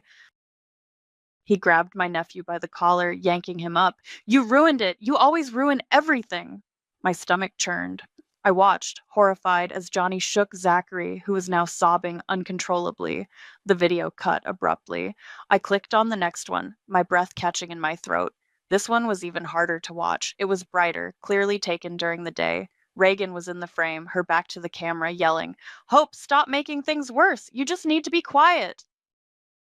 "You're going to make him even angrier." Hope's small voice, barely audible, said, "But he hurt Zachary, Mom." "He did not. You're lying. You're just trying to cause trouble." Reagan shrieked, turning slightly so I could see her face. It was twisted, not with anger at Johnny, but with a cold fury directed at her own child. The betrayal in her voice was sickening. I watched a few more clips. Johnny throwing things, Johnny screaming, Reagan either absent or actively berating the children for provoking him. There was one where Tabitha, my sweet, smiling 5-year-old niece, was huddled in a corner, covering her ears, her little face pale and terrified. I felt bile rise in my throat. I stumbled to the bathroom, barely making it before I threw up. This wasn't just emotional abuse. This was physical. This was a nightmare. And Reagan was not just enabling it. She was participating in the gaslighting, turning on her own children. I knew who I needed to call. Keith. Keith Powell, my ex-boyfriend from college, now a civil lawyer. He was 34, a year older than me, and we'd stayed friends, albeit distantly. There was always a lingering tension between us, a sense of unfinished business, but he was smart, level-headed, and knew the law. I called him, my voice still shaky. Keith, I need your help. It's about Reagan. And the kids. He listened patiently as I recounted everything. The call from Hope, the police, Reagan's lies, and finally the horrifying videos. When I finished, there was a long silence on his end. Zoe, he said, his voice grave, this is serious. This is grounds for an emergency custody petition. We need to move fast. Emergency custody? The words felt huge, overwhelming. Yes. Based on what you've described and the evidence you have, a judge might grant temporary guardianship to you, especially if the children are in immediate danger. We'll need to file the petition first thing tomorrow morning. The next day was a blur of legal forms, affidavits, and consultations with Keith. He explained the process, the uphill battle, the need for solid evidence. We filed the petition for emergency custody, citing the clear and present danger to the children. The court date was set for a few weeks out. Almost immediately, CPS started making visits to Reagan and Johnny's house. I knew this because Hope managed to send me a quick, coded text from a burner phone she'd somehow acquired. Lady in uniform came. Mom and Johnny were super nice. Reagan's retaliation was swift and predictable. My phone, which I'd unblocked for legal reasons, started buzzing with notifications. She was on social media, specifically Facebook and Instagram, posting a flurry of updates. Her first post was a picture of her and Johnny, looking somber but resolute. The caption read, "Dealing with false accusations from a very troubled family member. It's heartbreaking when jealousy turns into malicious lies. But we're stronger together. Our love will overcome this." Then came the really twisted stuff. Pictures from what she called their healing retreat in Bali, but now with a new narrative. There were photos of Johnny in a leather collar, a prop from some kind of power dynamic workshop, and Reagan smiling beside him, looking submissive. Other photos showed them in what looked like group therapy sessions, but the captions were chilling. Exploring our inner selves, understanding our roles, and embracing our true connection. This journey has made us unbreakable. They were courting sympathy online, painting me as the villain, the bitter, jealous sister trying to tear their perfect family apart. It was a sickening display of manipulation, a twisted version of therapy that seemed to only reinforce Johnny's control and Reagan's subservience. The comments section was filled with well-meaning friends offering support, sending prayers, and condemning the jealous family member. It made my blood boil.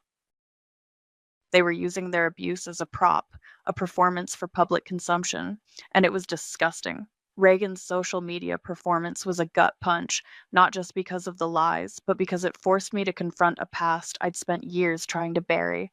Our childhood was a fractured landscape, dominated by our mother's alcoholism. She wasn't violent, not physically, but her emotional neglect was a constant, suffocating presence. She'd swing from loving to completely detached, often within the same hour. Reagan, 4 years younger than me, had always been the golden child in our mother's eyes. The one who could do no wrong, the one who could charm her out of a drunken stupor with a sweet smile. I was the quiet, responsible one, the one who made sure Reagan ate, the one who did her homework, the one who tried to keep our chaotic household from completely falling apart. I was the protector, the fixer. It was a role I'd fallen into naturally, a habit that felt impossible to break. Watching Reagan now, seeing her defend Johnny, her abuser, and turn on her own children, it was like looking into a warped mirror of our past.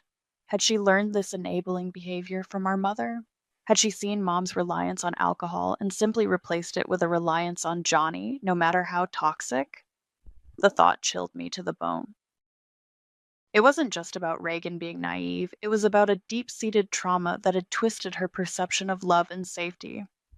A few days after filing the petition, I had my first official interview with Nadine Freeman, the CPS caseworker assigned to Reagan's case. She was in her early 40s, with tired eyes but a no-nonsense demeanor. She sat across from me in my living room, her notepad open, her expression unreadable. I recounted everything again: the bruise, the money, the Bali trip, Hope's call, the flash drive videos, Reagan's social media posts. Nadine listened, occasionally jotting down notes, her gaze unwavering. When I finished, she closed her notepad and leaned forward slightly. "Ms. Warren," she said, her voice calm and direct, "what you've described is deeply concerning. The videos are damning. However, in family court, especially with emergency custody, the bar is incredibly high. We need to prove immediate and severe danger to the children." My heart sank. "But the videos, Johnny grabbing Zachary, Reagan yelling at Hope, they show emotional distress and a clear pattern of verbal abuse." "Yes," Nadine conceded, "and the physical incident with Zachary is very serious. But without more consistent recent documentation of physical harm, or a clear admission from the children themselves, it can be argued away as isolated incidents, or even as parental discipline by a clever lawyer." "So, what are you saying?" I asked, a knot forming in my stomach. "That it's not enough," Nadine sighed. "I'm saying it's not bad enough yet for an immediate, permanent removal. We're close, but the court will want to see a pattern, not just a few incidents. They'll want to see that the children are actively in danger right now.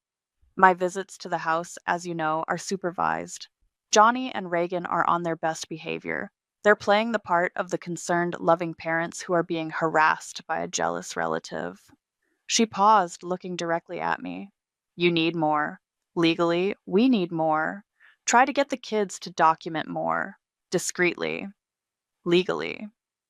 My mind immediately went to Hope. She was smart, resourceful. She'd managed to get me the flash drive. "How?" I asked. "They're watched constantly." Nadine's gaze softened slightly. "You're their aunt. You have a relationship with them. If you can establish a safe way for them to communicate with you and to document what's happening, that would be invaluable." She paused again, then added, "But be careful. If Johnny finds out, it could make things worse for the kids." The next day, I bought a prepaid phone, a cheap, untraceable burner. I charged it, loaded it with a small amount of talk and text, and hid it in a discreet, padded envelope. I knew Reagan and Johnny wouldn't let me see the kids unsupervised, but I had to try. I waited until Reagan had to run an errand, something she'd posted about on social media. I drove to their house, my heart pounding. I saw Hope's bike in the driveway. I knew she sometimes played in the backyard. I took a deep breath, walked up to the side gate, and called out softly, "Hope?" "It's Aunt Zoe." A few tense moments passed. Then Hope's head peeked around the corner of the house. Her eyes lit up when she saw me, but she quickly glanced around. I held up the envelope, making eye contact. She understood. She darted out, snatched the envelope from my hand, and disappeared back behind the house without a word.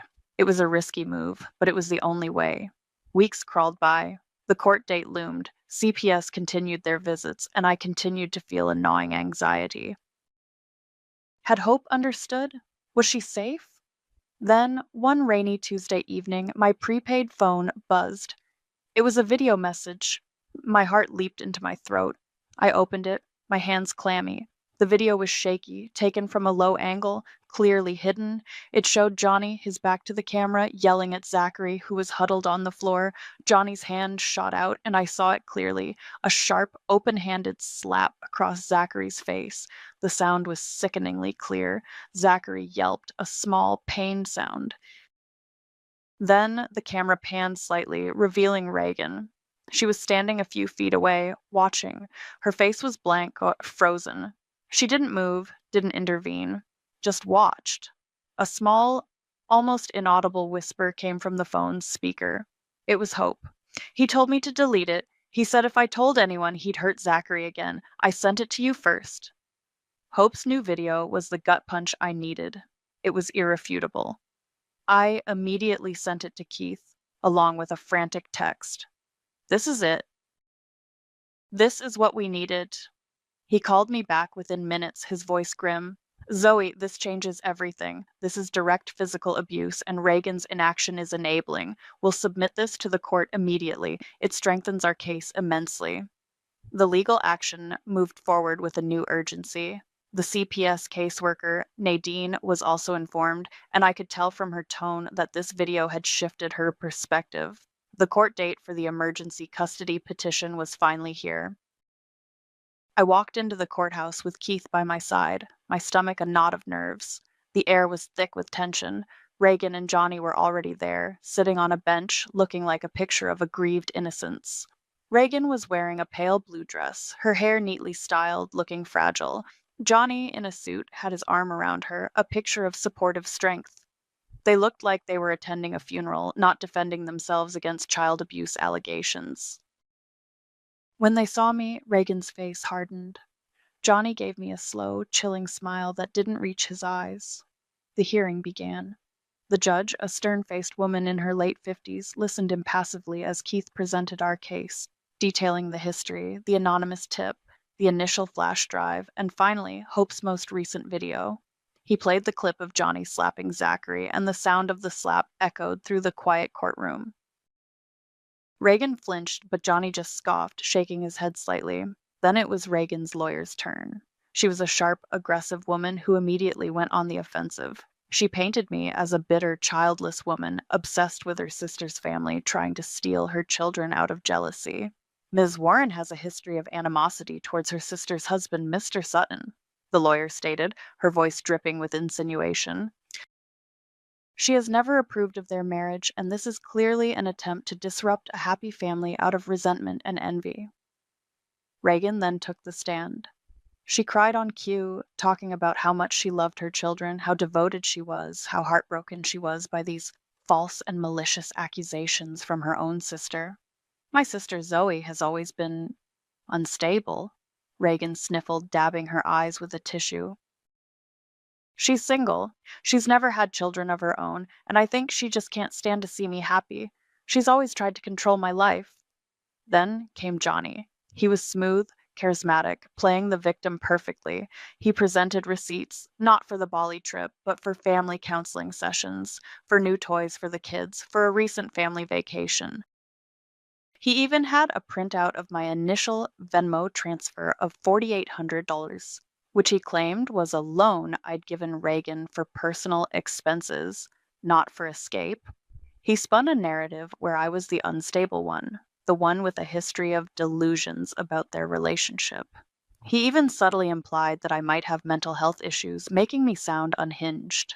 My sister-in-law has always had a vivid imagination, Johnny said, shaking his head sadly. She sees things that aren't there. It's truly unfortunate that she's dragged our children into her personal vendetta against me. My blood was boiling, but Keith had warned me to remain calm, to let them dig their own graves. I could feel Nadine Freeman's eyes on me from the back of the courtroom, a silent reminder to keep my temper in check. The children were brought in separately, one by one, to be interviewed by the judge in chambers with a court-appointed advocate present, Hope, Zachary, and Tabitha. I couldn't see them, but I imagined their small, terrified faces. When Hope was cross-examined about the videos, the advocate read out her statements. Hope confirmed she had taken them, that Johnny had slapped Zachary, and that her mother had watched. But under the pressure, the fear and the weight of her parents' presence in the courtroom, she started to cry. Her voice was small and shaky, and she couldn't elaborate much beyond confirming her previous statements. It was enough, but not as strong as I'd hoped. The judge listened to everything, her face impassive. After all the testimony, she announced her decision. Given the conflicting testimonies, the severity of the allegations, and the need for further investigation into the children's living situation, I am delaying a final ruling on emergency custody. My heart sank. Delay? After all this? I am ordering a full review by Child Protective Services, the judge continued. This will include home visits, interviews with the children at school, and psychological evaluations for all parties involved. Until then, the children will remain in the home. But Mr. Sutton, you are ordered to maintain strict distance from the children, especially Zachary, and to refrain from any physical discipline. Ms. Underwood, you are ordered to cooperate fully with CPS and ensure the children's safety. She looked directly at Reagan and Johnny. Any further incidents, any attempts to obstruct the investigation will result in immediate removal of the children. It wasn't the immediate victory I'd hoped for, but it wasn't a loss either. It was a reprieve, a chance for Nadine to dig deeper. As we were leaving the courthouse, navigating the crowded hallway, Nadine Freeman caught my eye. She walked over, her voice low. "You're winning, Ms. Warren. Don't lose your temper." "They're unraveling, even if it doesn't look like it now." I nodded, trying to absorb her words. Then, as Keith and I stepped out into the parking lot, a shadow fell over me. Johnny. He'd followed us out. He stopped a few feet away, his eyes glinting with a cold, dangerous light. Reagan was nowhere in sight. "You think you know her?" he sneered, his voice barely above a whisper but laced with venom. "You think you're so smart? Your sister would lie about you faster than breathe." "She'll turn on you, Zoe, just like she turns on everyone else." He gave me one last chilling smile, then turned and walked away, disappearing into the crowd. His words, meant to scare me, only solidified my resolve. He was right about one thing. Reagan would lie, and she would turn. But this time, I wouldn't be the one she turned on. This time, I was fighting back. Johnny's words in the parking lot had rattled me, but not in the way he intended. It wasn't fear he instilled, but a cold clarity. He was right about Reagan's capacity for betrayal, her willingness to lie. But he underestimated my resolve. I wasn't fighting for Reagan anymore. I was fighting for the children she was failing. The weeks following the court hearing were a tense waiting game. CPS was conducting its full review, and Nadine was in constant contact with me, asking for more details, more context. I knew she was interviewing the children at school, away from their parents' influence. It was agonizing, not knowing what they were saying, how much they were revealing. Then, one night, about a month after the hearing, Reagan showed up at my apartment. It was late, past 10 o'clock, and I was already in bed. The doorbell rang insistently, a frantic, prolonged buzz that made me jump. I peered through the peephole, my heart sinking when I saw her. She was disheveled, her hair a mess, her eyes wild. And she wasn't alone. Hope, Zachary, and Tabitha were huddled behind her, looking small and terrified. Tabitha, my 5-year-old niece, was clutching a worn teddy bear, her face tear-streaked. I opened the door, just a crack. "Reagan, what are you doing here? It's late." "Let me in, Zoe," she shrieked, pushing against the door. "I need to see my kids." "You're keeping them from me." "I'm not keeping them from you," I said, trying to keep my voice calm, but my anger was simmering. "The court ordered a review. You're supposed to be cooperating. You shouldn't be here." "You think you're so high and mighty, don't you?" she spat, her voice rising. "You think you're better than me because you have your perfect little life. You're just jealous, Zoe." "Jealous I got a family. Jealous I got a husband who loves me." Her words were a barrage of venom, cutting through the thin veneer of my composure. My jaw tightened. "Reagan, this isn't about me. This is about the kids. They're scared. They need safety, not this." I gestured vaguely at her erratic behavior. "Safety?" she shrieked, her face contorting. "I give them safety. You're trying to steal them from me." "You've always wanted to steal my life." Before I could react, she lunged forward, her hand flashing out. A sharp, stinging slap landed across my cheek.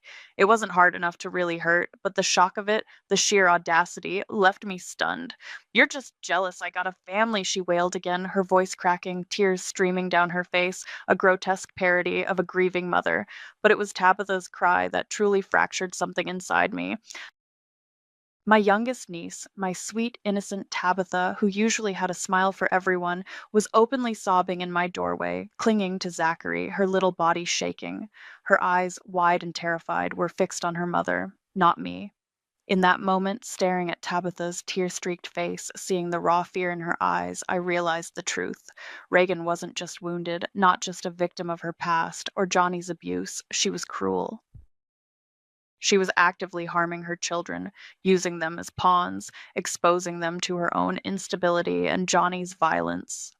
The sister I'd tried to protect, the sister I'd given everything to help, was gone, replaced by this toxic, manipulative shell. My hand went to my stinging cheek. The anger that had been simmering for months, for years, finally boiled over. It wasn't a hot, blinding rage, but a cold, clear, unyielding fury. "Get out," I said, my voice low and steady, a dangerous calm settling over me. "Get out of my sight, Reagan. You are not welcome here, and you will not bring my nieces and nephew to my door like this again."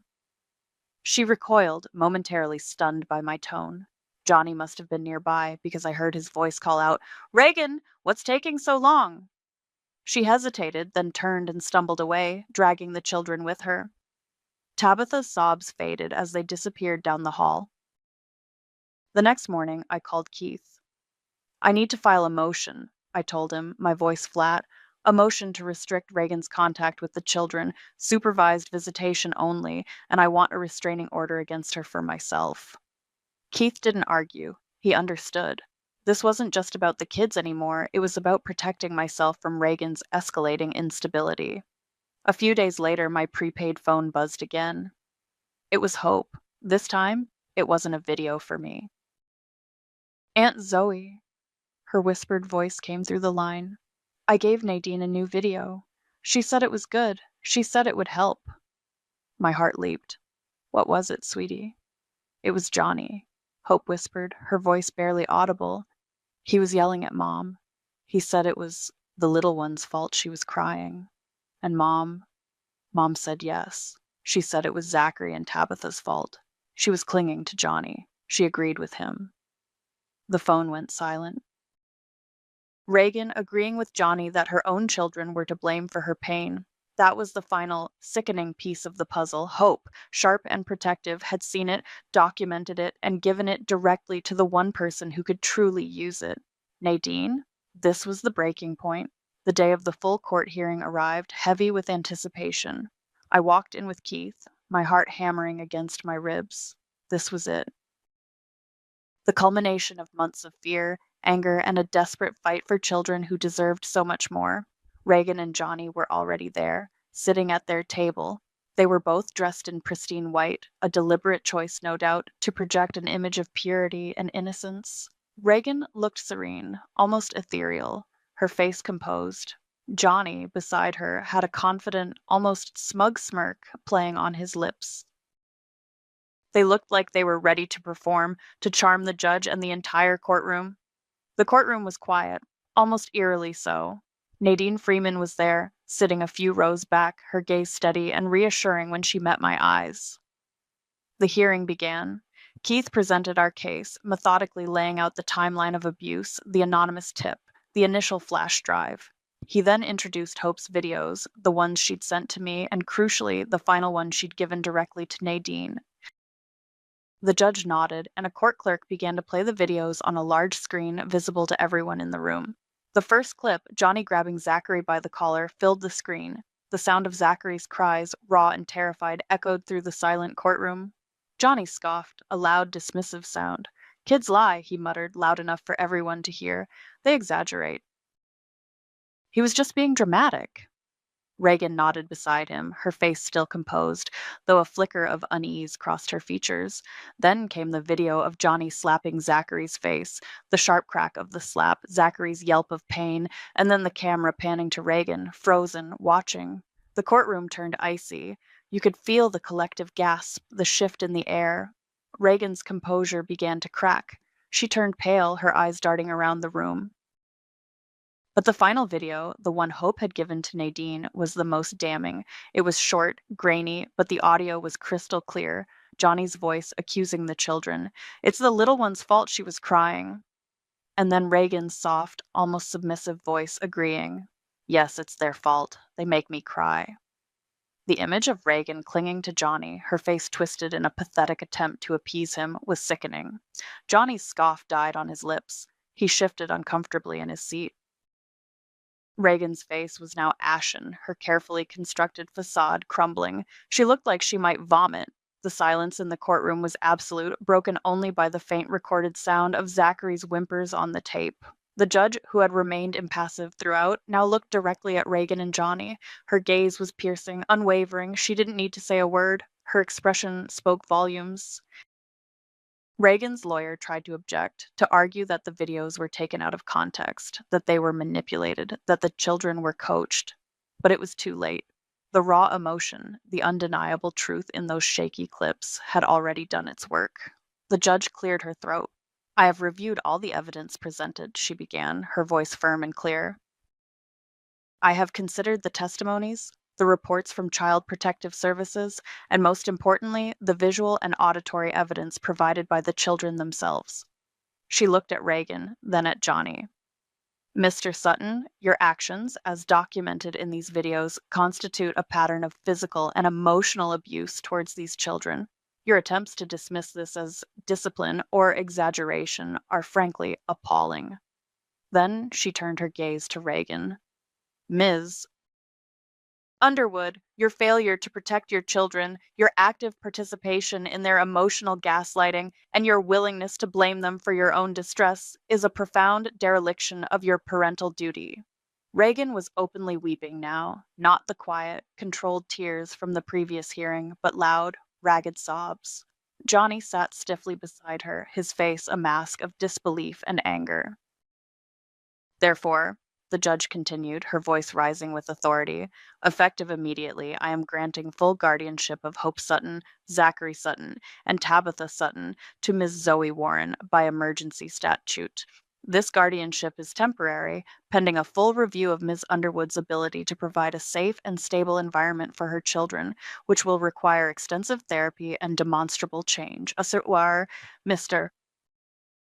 Sutton, you are ordered to vacate the family home immediately and are hereby issued a restraining order prohibiting you from being within 500 feet of the children at any time. Any violation of this order will result in immediate arrest." The gavel came down with a resounding thud. Gavel.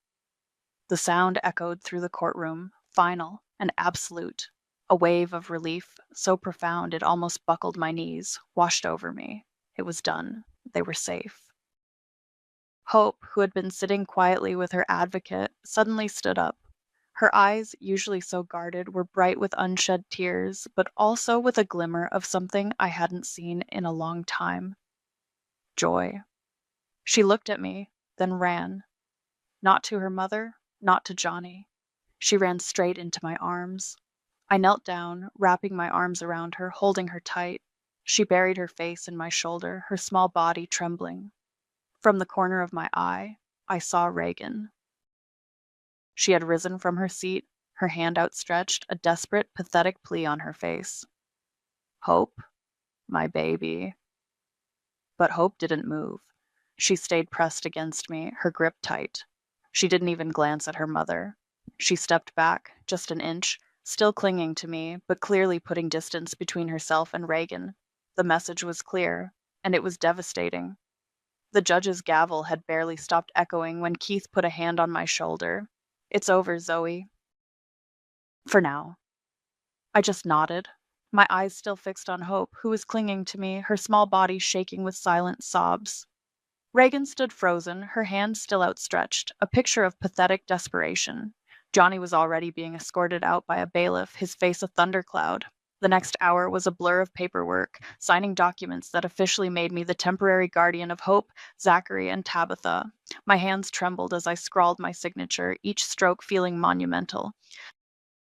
I was 34 now. Hope was 13, Zachary 10, and Tabitha had just turned 6 a few months ago.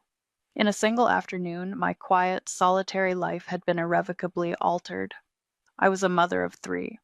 Nadine Freeman stayed with me, guiding me through the process, her usual hardened demeanor softened by a quiet satisfaction. "You did good, Zoe," she said, her voice low. "Those kids are going to have a chance now." Getting the kids settled in my apartment was a chaotic whirlwind. My small 2-bedroom space suddenly felt impossibly cramped. We crammed 2 twin beds into my spare room for Hope and Tabitha, and Zachary got a sleeping bag on the living room floor, at least for the first few nights. There were no more silent evenings for me. My apartment, once a sanctuary of quiet, was now filled with the sounds of children, whispered conversations, the rustle of blankets, the occasional nightmare cry.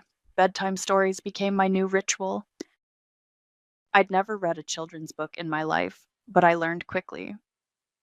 The Very Hungry Caterpillar for Tabitha, Harry Potter for Zachary, and for Hope, who was too old for picture books, but too young to be fully independent. Just quiet talks about her day, about school, about anything but what they'd left behind. Therapy started almost immediately. Nadine had arranged for a child psychologist specializing in trauma. It was a slow, arduous process. Zachary, especially, was withdrawn. He still wet the bed sometimes, but now, instead of shame, he was met with quiet understanding and clean sheets. Tabitha, who had stopped smiling around the time the abuse escalated, slowly, tentatively, began to find her joy again. Her laughter, a bright, clear sound, was the most beautiful music I'd ever heard. Reagan, true to form, tried to appeal the ruling, but with the restraining order against Johnny and the court's clear stance, her efforts were futile.